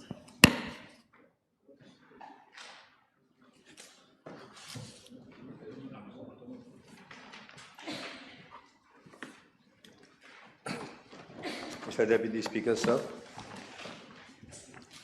My ministry enlists the services of foreign specialist doctors through short-term international visiting missions with the objective of providing highly specialized clinical services, facilitating knowledge transfer, strengthening the capacity of our local healthcare professionals, and reducing the associated costs for sending patients abroad for overseas treatment. With regard to part A of the question, the medical specialties for which foreign specialist doctors come to Mauritius include, among others, oncology and pediatric oncology, vascular surgery, renal transplant, cardiothoracic surgery, spine surgery, neurosurgery, urology, laparoscopic surgery, thoracic surgery, ear, nose and throat ENT surgery, ophthalmology including vitreoretinal surgery and corneal transplantation, hematology, and other highly specialized disciplines such as autism and diabetic foot care, as and when the need arises. Mr. Deputy Speaker, sir, my ministry has entered memorandum of understanding with several private health institutions in India in the field of healthcare delivery. These MOUs provide for the treatment of patients inoperable in Mauritius abroad. The MOUs also cater for the training of our health professionals and the dispatch of consultants to Mauritius to carry out complex surgeries. Under the MOUs, my ministry provides airfares, accommodation, and transport facilities. In addition, many Mauritian doctors who have settled abroad often visit the country to provide their services on a pro bono basis. My ministry also provides air tickets. Furthermore, my ministry also benefits from visit of other highly specialized doctors from UK, South Africa, Australia, France, and United States of America who undertake complex surgeries in different fields. I wish to highlight but a few examples of such doctors who provide their services to my ministry on a voluntary basis. Dr. Ritu, a vascular surgeon from UK, comes to Mauritius every 2 months and has already operated on or around 100 cases since his first visit. Professor Patrick and Cynthia Yu from UK also come to Mauritius to carry out glaucoma screenings. Presently, Dr. Hirani Wooden, a Mauritian-born, and Dr. Sailendra Singh from UK are in Mauritius to conduct oncopediatric surgeries.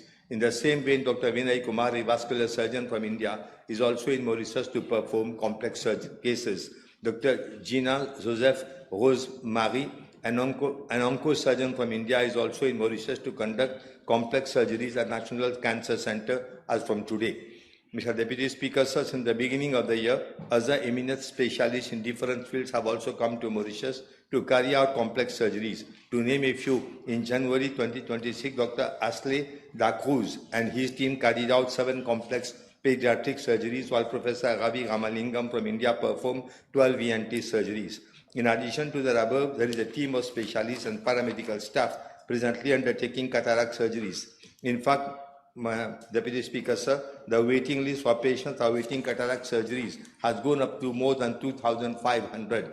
With the existing capacity of our local ophthalmologists, around 75 to 80 surgeries who are being performed on a weekly basis. At this rate, many patients would have lost their eyesight before being considered for surgery. In accordance with the provision of the MOU, Kims Hospital has therefore sent its medical team to undertake these surgeries, and up to now, 550 patients have already been operated. It is expected that the waiting list will be cleared by mid-September. The expenses incurred for these interventions include costs of airfares, accommodation, and a fee of 5,500 per intervention. This amount is far less than the sum which was paid by the previous governor. From May 2023 to August 2024, an amount of 116,790,000 was paid by the previous government to private clinics in Mauritius. Mr. Deputy Speaker, sir, concerning Part B of the question, the engagement of foreign specialty doctors is based on the following selection criteria. Lack of specialized expertise in the public health sector, need to perform complex procedures which are not routinely available locally, of which local capacity is limited, potential to reduce the number of patients requiring treatment overseas, expected contribution of visiting specialists towards the training and skill transfer to local specialists and other healthcare professionals, availability of required infrastructure, equipment, and multidisciplinary support in the public hospital, and experience and recognized expertise of the visiting specialists. Prior to the engagement of foreign specialty doctors, my ministry carries out an assessment of the availability of the required expertise within the public health sector. The assessment is conducted by the relevant clinical departments and technical officers, taking into consideration the existing human resource capacity, the complexity of the procedure required, patient demand and waiting list, as well as the continuity and sustainability of the services. The assessments have identified that in certain highly specialized medical fields, there is either no specialists available in the public sector or an insufficient number of specialists to adequately meet survey demands. In some instances, also specialists are available locally. Additional expertise is required for highly complex procedures. The introduction of new techniques and technologies are to provide advanced training to local medical teams. Accordingly, my ministry continues to engage foreign specialty doctors on a need basis to complement existing local expertise, improve patient access to specialized healthcare services, reduce waiting time, minimize referrals for overseas treatment, and strengthen the capacity of the public healthcare system through knowledge and transfer scheme. Time is over. Honourable members, the table has been advised that the following PQs have been withdrawn. B 1074, 1076, 1078, 1080, 1077, 1072, 1073, 1075, 1070. Motion. Mr. Deputy Speaker, sir, I move that all the business on today's order paper be exempted from the provisions of paragraph 2 of Standing Order 10. Seconded? Yes. The question is that all the business on today's order paper be exempted from the provisions of paragraph 2 of Standing Order 10. Those in favor say aye. Those against say no. The ayes have it. Statement by Ministers none. Public Bill, second reading. The Honourable Deputy Speaker, the Honourable Speaker will take the chair.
Please be seated.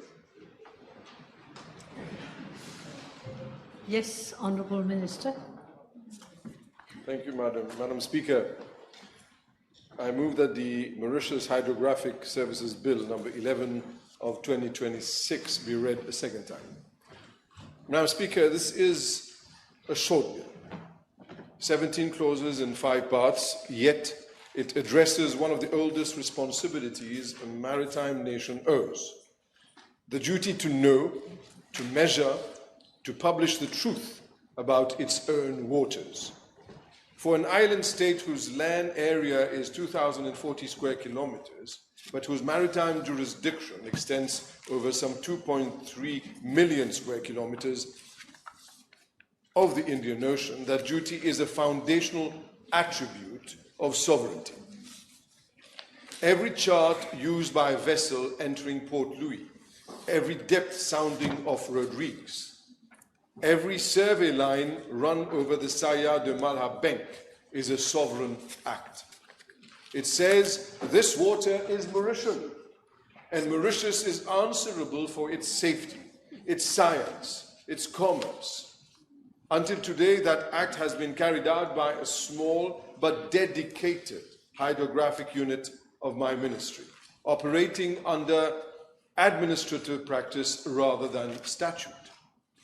This bill at last gives that work the legal foundation it has always deserved.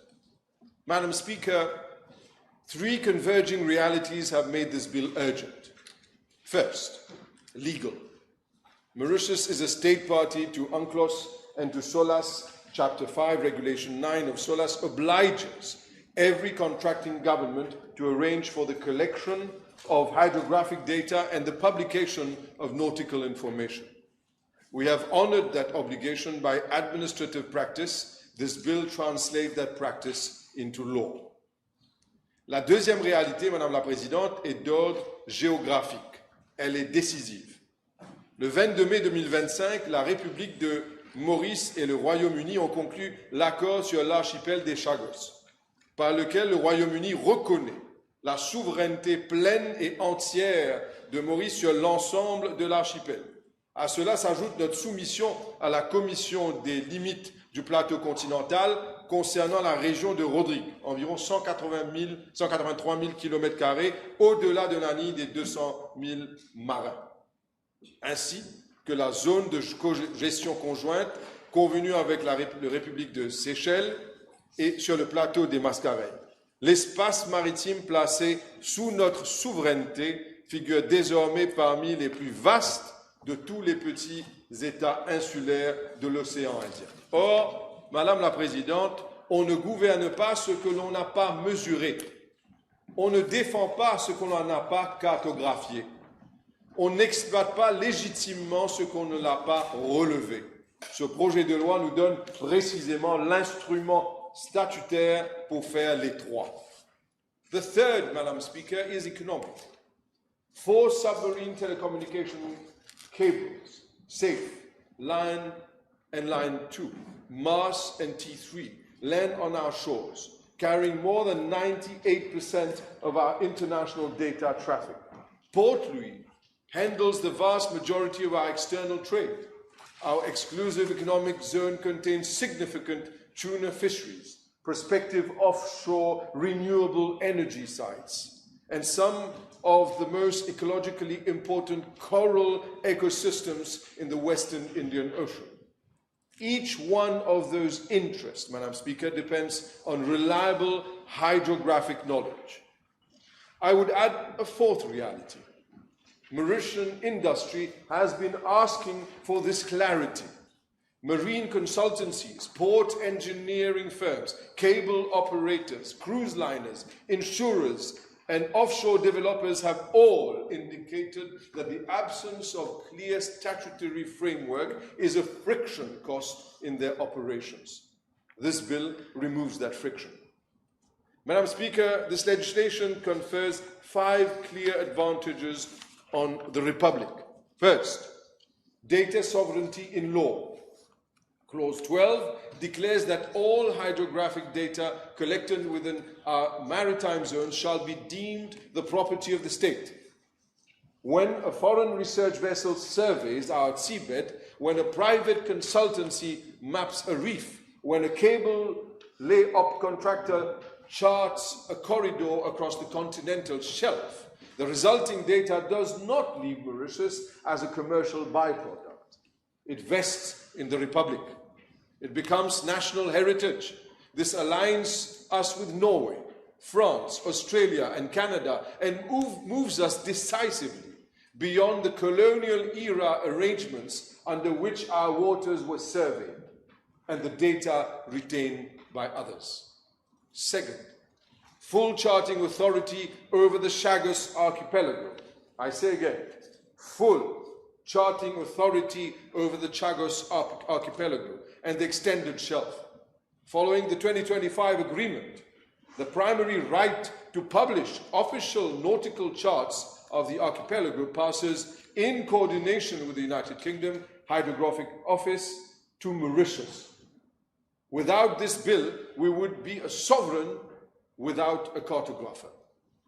Third, explicit compliance with SOLAS, UNCLOS, and the standards of IHO, IALA, and IMO, all named in Clause 5, Mauritius will discharge its international obligations not by administrative circular, but by Act of Parliament, a distinction material to every ship owner, every classification society, and every marine insurer.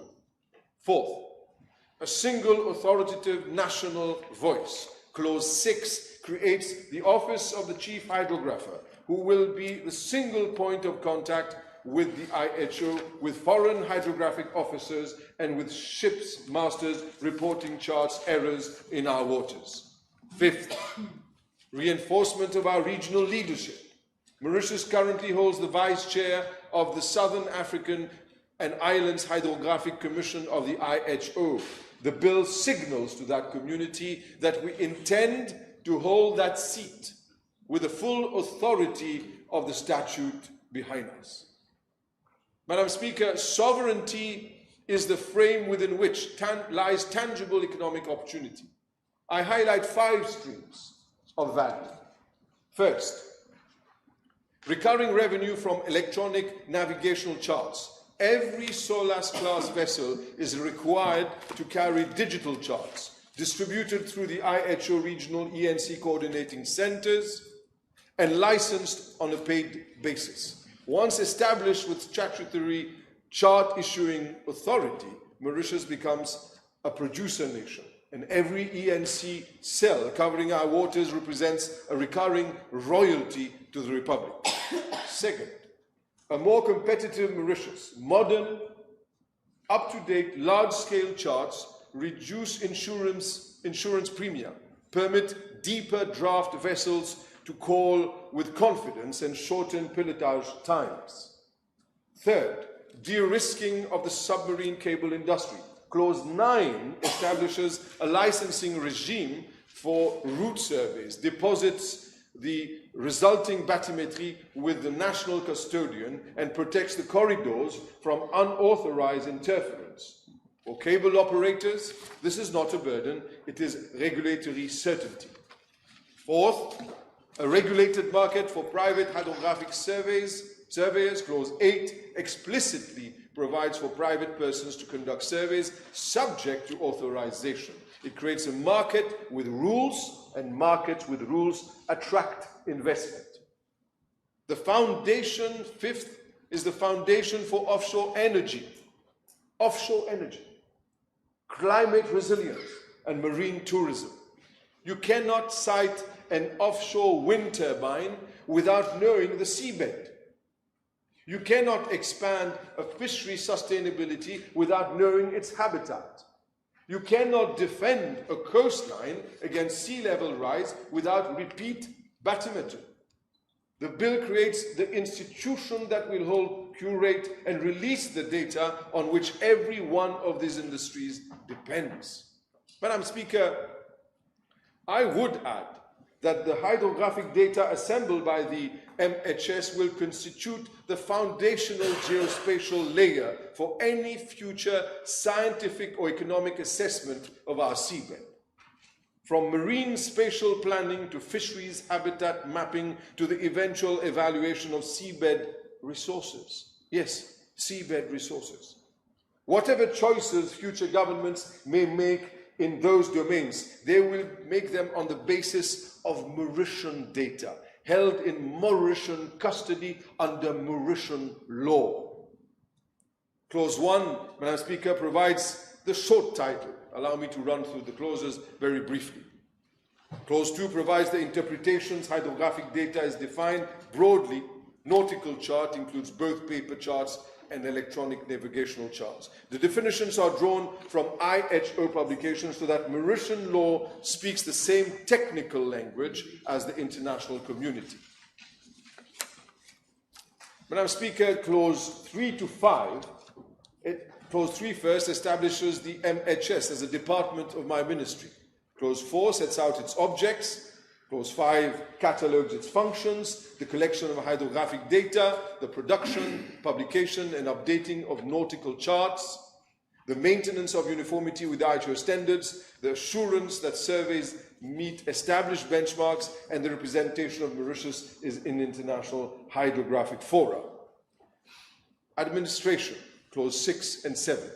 Clause 6 establishes the office of the Chief Hydrographer, a public officer with technical qualifications recognized by the IHO. Clause 7 provides for staff drawn from officers of my ministry. This is a lean structure, no parastatal, no board, with per diems. This is, for Clause 8 to 13, the operative heart of the bill. Clause 8 requires authorization for any non-MHS hydrographic survey, a quality insurance mechanism, not a barrier to entry. Clause 9 sets the conditions of authorization referenced to IHO Special Publication S44. Clause 10 reserves the issuance of official charts to the MHS. Clause 11 confers carefully circumscribed power of entry onto adjacent land, preserving any right to compensation. Clause 12 vests all hydrographic data in the state. Clause 13 imposes confidentiality obligations subject to disclosure only with written authorization. Clause 14 establishes the offences: producing an unofficial chart purporting to be official refusing to submit data or falsifying hydrographic data, each attracts a fine up to 500,000 rupees and imprisonment up to 5 years. Some members may consider those penalties severe. They are calibrated to the gravity of the harm. A false chart is not a paperwork error. It is a document that can sink a ship. Clause 15 confers regulation-making power on the minister. Clause 16 provides seamless transition. The existing hydrographic unit is deemed to be the NHS, and its head becomes the chief hydrographer. Clause 17 provides for commencement by proclamation, which I intend within 90 days to obtain assent, as quick as possible. As far as financial implications, Madam Speaker, the bill carries no immediate additional cost. Staff, officers and equipment of the existing unit are carried forward. Regulations under Clause 15 will introduce a schedule of fees expected to place MHS on a partial cost recovery footing. Capital investment will be brought before this House in the ordinary budgetary way. The Ministry of Finance has confirmed the provisions of this bill are within existing votes for the current financial year. Mauritius now joins a movement of maritime states, Madam Speaker, including the Bahamas, recognized in 2026 as the newest IHO member, and more recently Gambia, that have placed their hydrographic services on a statutory footing.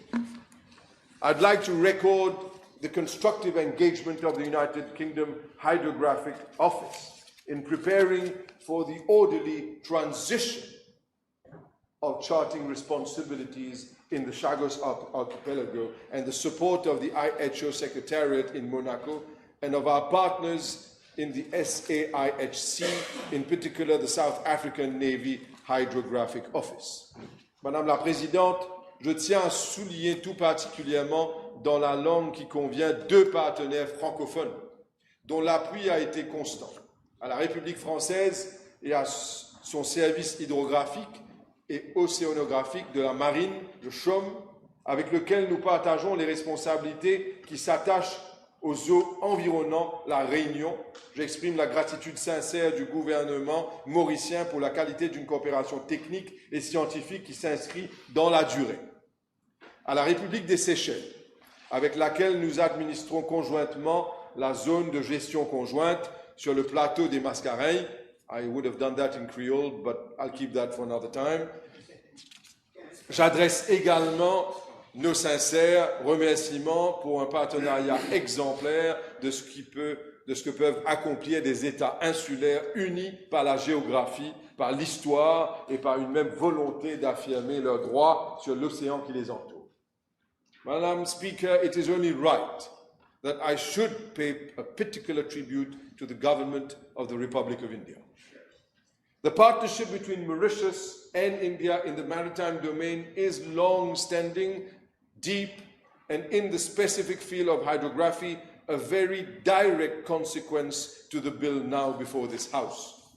The Indian Naval Hydrographic Department of Dehradun has, over many years, extended to Mauritius practical assistance of a kind that only a fellow Indian ocean state with world-class hydrographic capacity could offer. Joint hydrographic surveys in our waters, the training of Mauritian officers at the National Institute of Hydrography, capacity building missions conducted by Indian survey ships, and the sharing of technical expertise in chart production, tidal analysis, and modern survey methodology. I place on record of this House the sincere gratitude of the government of Mauritius to the government of India for its continued support and close collaboration in the field of hydrography. The institution which this bill establishes will, I have no doubt, deepen that partnership further. Madam Speaker, before I conclude, I owe a number of tributes closer to home. Je tiens en premier lieu à exprimer ma profonde gratitude au très honorable Premier ministre, dont la conviction personnelle que Maurice doit parler pour ses propres eaux a porté cette législation, du concept jusqu'à cette Assemblée. Ce projet de loi n'existerait pas sous cette forme sans son leadership constant, sans son orientation stratégique au lendemain de l'accord sur les Chagos de mai 2025, et sans sa vision claire d'une Maurice pleinement maritime. Non pas simplement un État qui se trouve être une île. J'étends cette gratitude à l'ensemble des officiers du bureau du Premier ministre, dont la coordination diligente à travers l'appareil gouvernemental a permis à cet instrument d'arriver devant les membres de cette Chambre, bien rédigé, dûment concerté et prêt à être adopté. I wish also to record my sincere thanks to the officers of my ministry who have been clairement les chevilles ouvrières of this piece of well-drafted legislation. I wish to place on record my sincere thanks to the Honourable Attorney General, to all the officers of the Attorney General's office, the technical drafting of a bill that must harmonise domestic law with UNCLOS, SOLAS and the standards of the IHO, IALA and IMO, while also giving proper effect to the charting implications of the 2025 agreement on the Chagos archipelago, is a demanding exercise. The bill, therefore, before the House is a testament to their skill, their patience and their care for the constitutional integrity of the Mauritian legislation. My thanks extend also to the Mauritius Port Authority, the National Coast Guard, the Ministry of Blue Economy, my colleague who's here, Marine Resources, Fisheries and Shipping, the Ministry of Foreign Affairs, who is also acting for today, and to industry representatives, including the Mauritius Chamber of Commerce and Industries Maritime Committee. Madam Speaker, this bill does four things in a single, coherent legal act. It establishes an institution. It vests our hydrographic data in the Republic.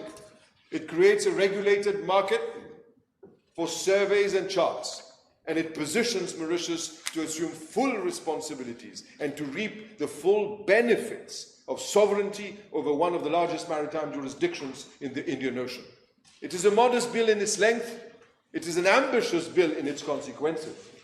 It says to our seafarers, your safety is a matter of law. It says to our industries, your operating environment is one of legal certainty. It says to our neighbours in the Indian Ocean, Mauritius will hold its place at the regional table. Ce projet de loi envoie un message clair, Madame la Présidente, à la communauté internationale tout entière. Cette République prend au sérieux les obligations de la souveraineté sur le vaste espace maritime que lui convient la géographie, le droit des traités et la reconnaissance récente de ses droits sur l'archipel des Chagos.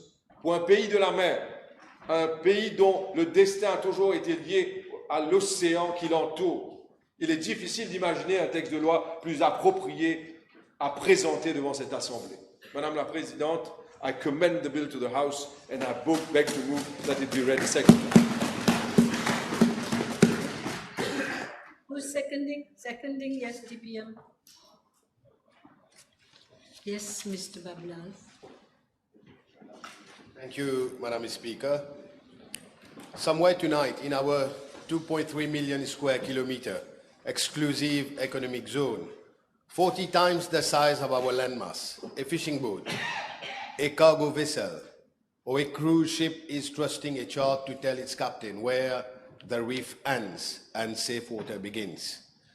That chart did not draw itself. It was measured, sounded, surveyed, and verified, often with the cooperation of partners such as the Indian Navy, whose survey ships have visited our waters some 15 times since 2006, producing 12 nautical charts and 14 electronic navigational charts our seafarers rely on today. The novelist Herman Melville once wrote that it is not down on any map, true places never are. That may be true of the poet's imagination, Madam Speaker, but it cannot be true of the mariner's chart. Every reef, every safe passage in our waters must be down on a map precisely because lives depend on it. That is the quiet promise behind this bill. This House does not often debate hydrography, but our fishing industry, our tourism sector, our blue economy ambitions, and the safety of every vessel leaving Port Louis Harbour all depend on someone somewhere having correctly measured the water beneath the Nile. That is what this bill is really about: water, safety, sovereignty, and the unglamorous work of knowing what lies beneath our sea. Madam Speaker, I speak on this bill also as someone for whom water carries a meaning deeper than measurement. As a Mauritian of Hindu faith, I was raised to see water as sacred. We venerate Gangama, Mother Ganges, as the source of life itself.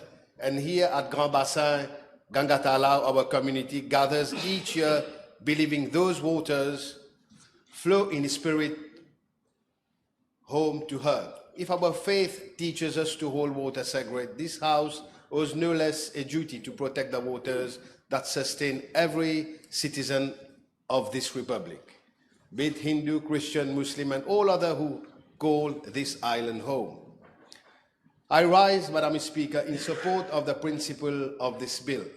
It takes a unit that has served us capably since 2013, a finalist for the Commonwealth Association for Public Administration and Management's Innovation Award, and it gives it at last the statutory backbone it has deserved for over a decade.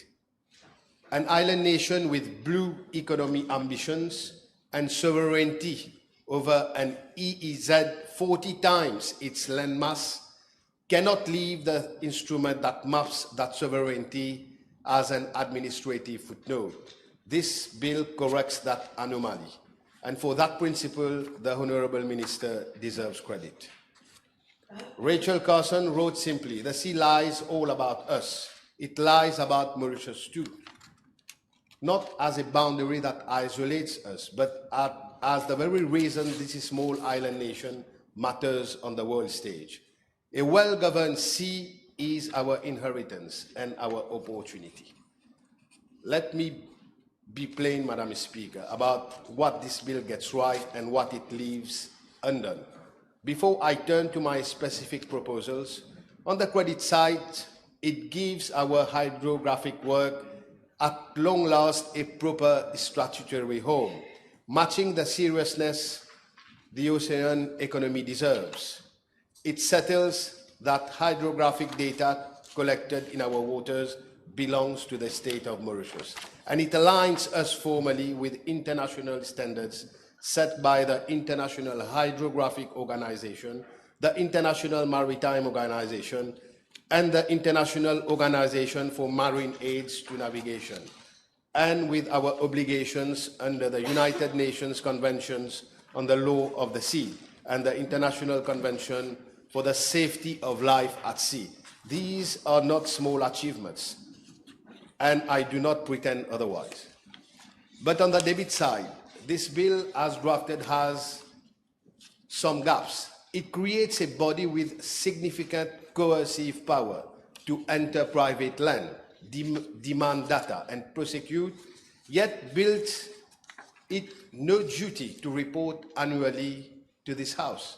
It grants broad powers of entry with no safeguards of notice or compensation, define the very land it touches so broadly it could sweep in leased pagiometric and private beachfront concessions, and sets the same 5-year maximum penalty for a minor administrative slip as for a deliberate falsification of navigational data. A bill can be right in its ambition and still incomplete in its safeguard. This one, I submit, is exactly that.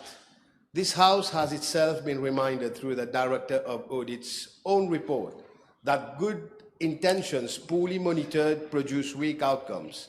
Let us not allow this bill to become a footnote in some future audit report. So let me raise 5 matters with the Honourable Minister, not to wreck this bill, but to strengthen it. Madame la Présidente, cette Assemblée n'a pas besoin qu'on le lui rappelle 2 fois. Il y a plus de 2 siècles, au large de Poutre d'Or, le naufrage du Saint-Gérant a donné naissance à l'un des récits les plus poignants de notre île. Paul et Virginie, une tragédie si profondément ancrée dans notre mémoire collective que des générations de Mauriciens ont grandi en pleurant un naufrage survenu bien avant la naissance de leurs arrière-arrière-grands-parents.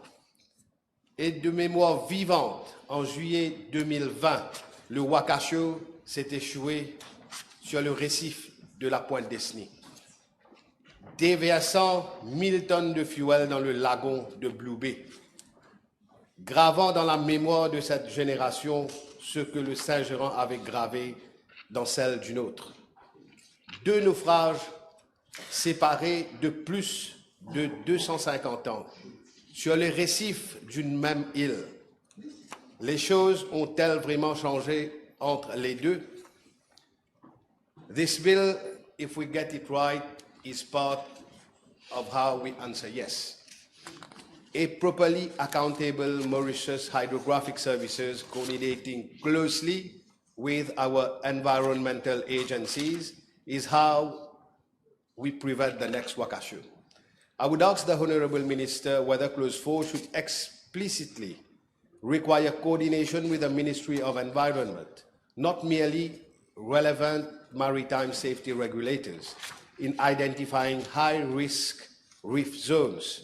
Protecting our coastline is not only about navigation, it is about the coral, the mangrove, and the marine life our identity as an island nation depends upon. My first point concerns Clause 8. The bill rightly declares that hydrographic data collected in our waters shall be deemed to be the property of the state of Mauritius. Data is the new coastline, Madam Speaker. Whoever holds it, in some real sense, hold the maps of our sovereignty. But I ask the Honourable Minister plainly, what happens practically to the decades of survey cooperation already underway with the Government of India, our principal chart-producing partner? Will that cooperation, which has given us 12 nautical charts and 14 electronic navigational charts to date, now require written authorization under Clause 8, subsection 2? I ask the Minister to confirm that this bill preserves and does not inadvertently disrupt our hydrographic cooperation with India. My second point is Clause 10, power of entry. This bill allows an officer of the MHS to enter, and I quote, any plot of land to perform such acts as may be necessary at all reasonable times. I do not dispute that survey works sometimes require access to private land, but this clause contains no requirement of prior notice, no reference to compensation for damage caused, and no defined limit on frequency or duration. A citizen of Montagne Blanche, a planter in Grand River Southeast, a family with a modest beachfront plot passed down through generations, they deserve to know that reasonable times, meaning more than an individual officer's discretion on any given morning. I urge the Honourable Minister to accept an amendment at committee stage, inserting a clear notice and compensation framework. My third point concerns Clause 8, the power of the Minister over the Chief Hydrographer. These powers are as drafted abroad. The Minister may issue directions of general character, and the Chief Hydrographer shall comply. I do not begrudge ministerial oversight. That is proper in any ministry. But this bill, unlike a number of others this House has passed, contains no requirement whatsoever for an annual report to be tabled before this Assembly. I ask the Honourable Minister whether he would accept, even at this late stage, an amendment requiring the Chief Hydrographer's annual report be laid formally on the table of this House. Sovereignty without accountability to this chamber, Madam Speaker, is only half a sovereignty. My fourth point is on Clause 14, the offences.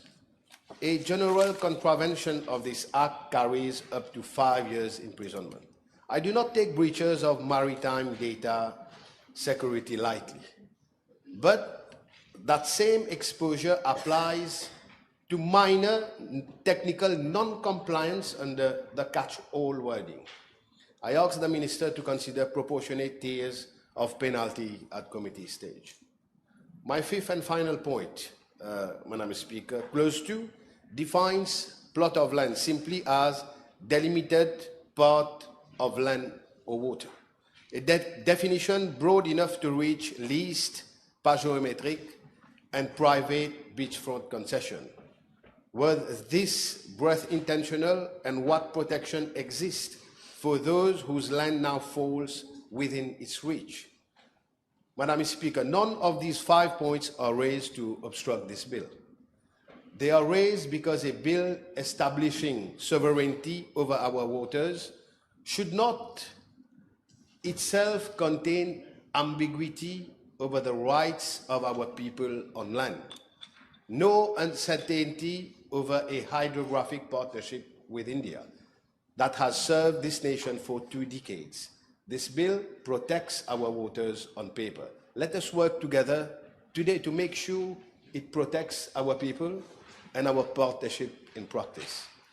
Madam Speaker, I represent constituency number 10, Montagne Blanche, Grand River South East, a constituency with a long coastline, fishing communities who have worked these waters for generations, and families whose land runs down the shoreline this bill concerns itself with directly.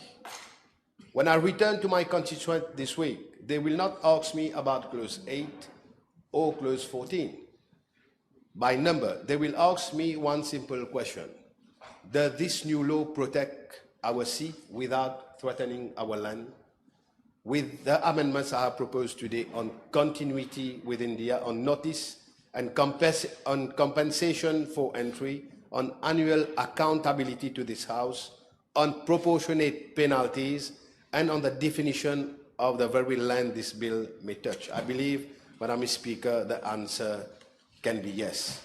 There is an old maritime saying attributed to John A. Shedd: a ship in harbor is safe, but that is not what ships are built for. This bill was not built to sit safely in harbor unexamined. It was built to sail. And it is this House's duty today to make sure it is seaworthy.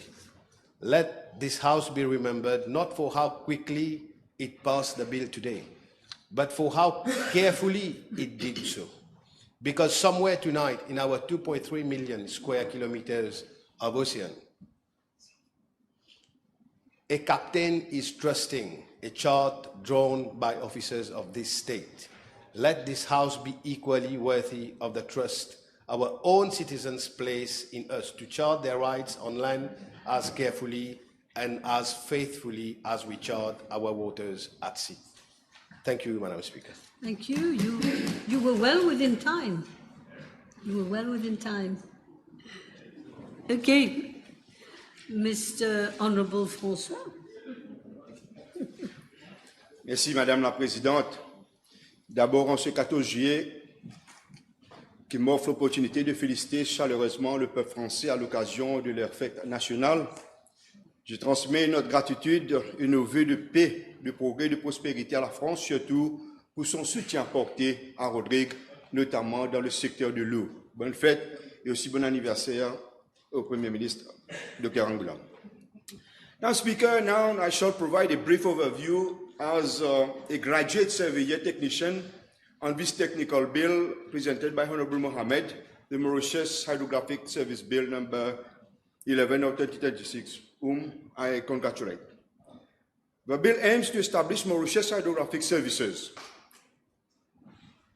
which will, in relation to nautical chart production, be responsible for national custody and safekeeping of hydrographic data, regulating hydrographic surveys and charting within Mauritius Maritime Zone, and regulating hydrographic data exchange, access control, and sharing.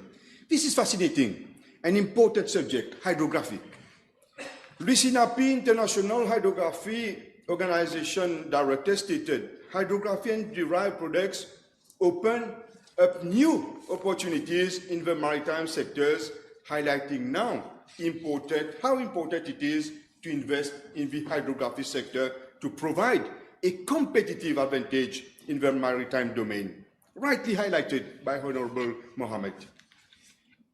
Hydrography is about professional, systematic surveying of the unknown and the invisible, collecting data on the sea depth, seabed shape, tides, currents, and protecting the marine environment, coastal zone planning, and national infrastructure development. The future of navigation is digital. Hydrographers worldwide recognize that the future is blue and beneath the sea, vital for us as an island nation.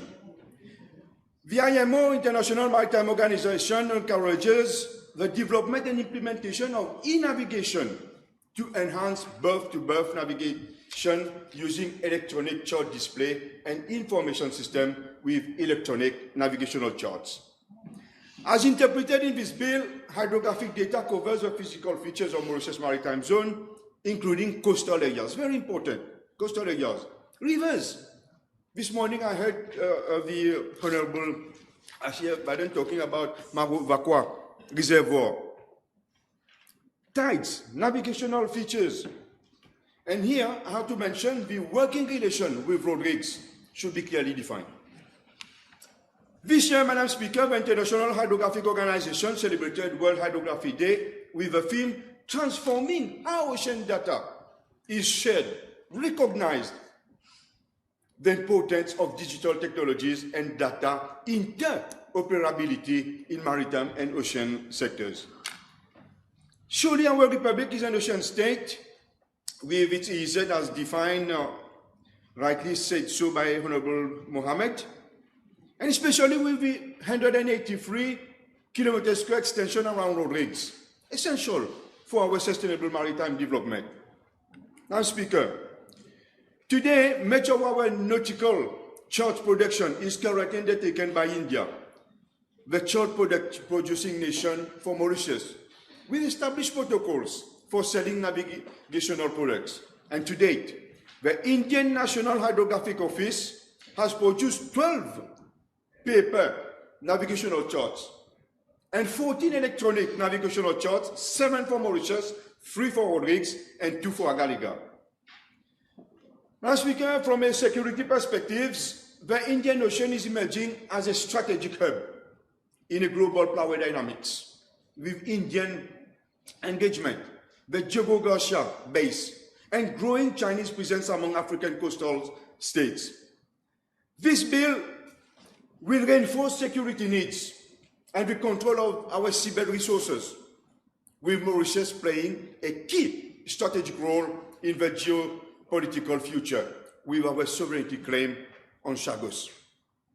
Madam Speaker, we are versed with land spatial planning from a technical perspective, and today we are moving towards marine spatial planning for future infrastructure, maritime operation, sustainable management of marine ecosystem, fisheries, and environmental protection.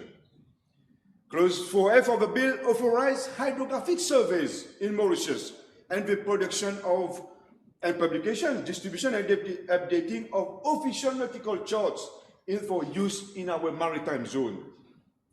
The UN SDG 14, Life Below Water, emphasizes sustainable use and conservation of oceans requires effective strategies to combat impacts such as overfishing, ocean acidification, coastal eutrophication, and erosion.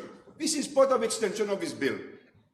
We must develop sustainable projects and innovative solutions related to climate change, food security, safe maritime transport, and ocean use. Surely Honorable Boulel will elaborate on that.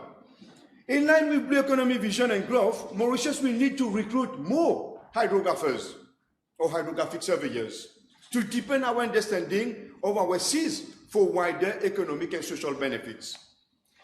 From an environmental perspective, Madam Speaker, climate change, induced sea level rise, and environmental damages demand urgent attention. Our NDC, presented by Honorable Bagwan, NDC 3.0, highlights the impact, adaptation, and vulnerabilities associated with climate change. And as per our NDC, sea level rise is accelerating beach erosion, beachfront loss, and coastal infrastructure damage with more than 37 kilometers, that is 17.6% of our coastal line being affected. And I note that beach widths have shrunk by up to 20 meters in recent decades. This is where hydrography and hydrographic data will be important. Therefore, as a key information producer, we have to adapt to prevent damage, to monitor coastal erosion, and guide coastal public works in our republic.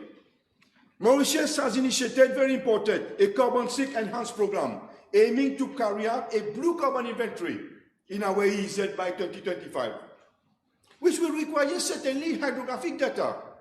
And today, we don't have much data. Honorable Bagan is laughing. Certainly you will elaborate on that, aren't you? Madam Speaker, Rodrigues has a rich hydrographic history with surveys dating back to late 18th and 19th centuries conducted by colonial British Royal Navy personnel. Born in 1780, Lieutenant Russell in 1822, and Surveyor Sherwater in 1874. Our hydrographic publication was done by through a hydrographic map in February 1876 by British Navy hydrographer Evans. Rodrigues today requires more hydrographic data around seed waters, especially Port of Pomachua. This bill will benefit beyond navigation for Rodrigues. Rodrigues faces, as I said, shoreline erosion, serious monitoring needs, and environmental concerns requiring hydrographic surveys. Hydrographic information is also needed to monitor brine discharge from desalination plants and siltation of our channels within our lagoon for local navigation. Locally, Madam Speaker, safeguarding marine life and monitoring changes in sea routes near Rodrigues shores are crucial. Rodrigues Hydrographic Unit should be established, manned by local surveyors, Mr. Minister, who can receive further training. They need training to share marine information with local authorities and bodies also like the NRIC, the National Innovation Research Council, the Meteorological Services, and the Mauritius Port Authorities, amongst others. There is need for what I call a coordinated, connected ocean information ecosystem with Rodrigues and Mauritius as per this bill. Imagine a civil engineer in Rodrigues who wants to obtain real-time data from the Meteo Service for current waves near Pomachua. He has to fetch this information from Bakwa Meteorological Station. And today with the hydrographic department or unit being established by the ministry, I believe this professional, if he wants to have data, he has to fetch it from a bend. So, ocean and maritime data must integrate into what I call a single digital ecosystem through a multidimensional approach. Now, Speaker, the future development of Pomachua, as projected by its master plan, is strategic for Mauritius due to its geographical and geopolitical location. Pomachua requires a larger port area, as trends shows bigger ships, increased commercial pressure, and vessel size growth. The last dredging of the main channel and berth area of Pomachua was done in 1990. Maintenance dredging, however, has been done for the annex channel in 2009. Yeah, 2009. And my question is, what is the current hydrographic situation of the Pomachua channel today? Most notably, the maneuverability of large ships within the confined waters of the port of Pomachua and its capacity limits is a problem. Madam Speaker, Rodrigues hosts one of the Republic's most significant community-based marine conservation initiative, the Southeast Marine Protected Area, SEMPA, covering 43 square kilometers to protect marine biodiversity and support sustainable co-management and coastal resources. In the context of its autonomy, there is a need to create this working hydrographic unit, staffed by the local surveyors, as I said, who can thereafter receive hydrographic training. I repeat that. Pressing hydrographic survey requirements for Rodrigues and Sempa include, within the Rodrigues Lagoon, improve navigability through bathymetric databases and sedimentation characterization in navigable channels within the lagoon. I'm looking at local perspective. Monitoring of current parameters. Fishing bank of bandelets. This is very important for our fishers. And Hawkins Bank for effective management and exploitation. We need to have accurate data there.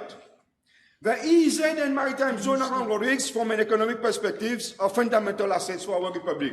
We must collect maximum marine information therefrom for the future.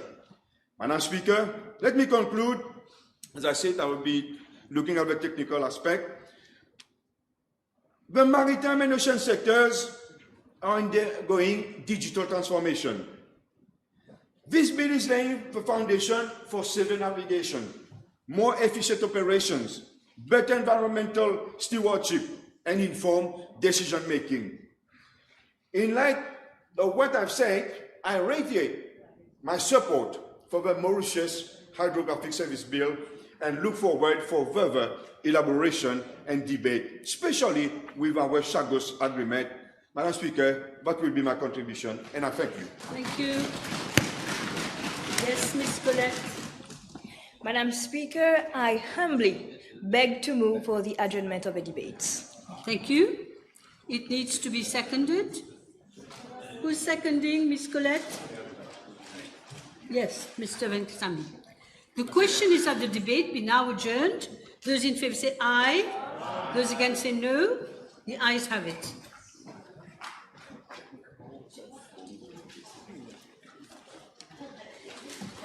Yes, Madam Speaker, I move for the adjournment of the House to next Tuesday, the 21st of July at 11:30 a.m. Thank you.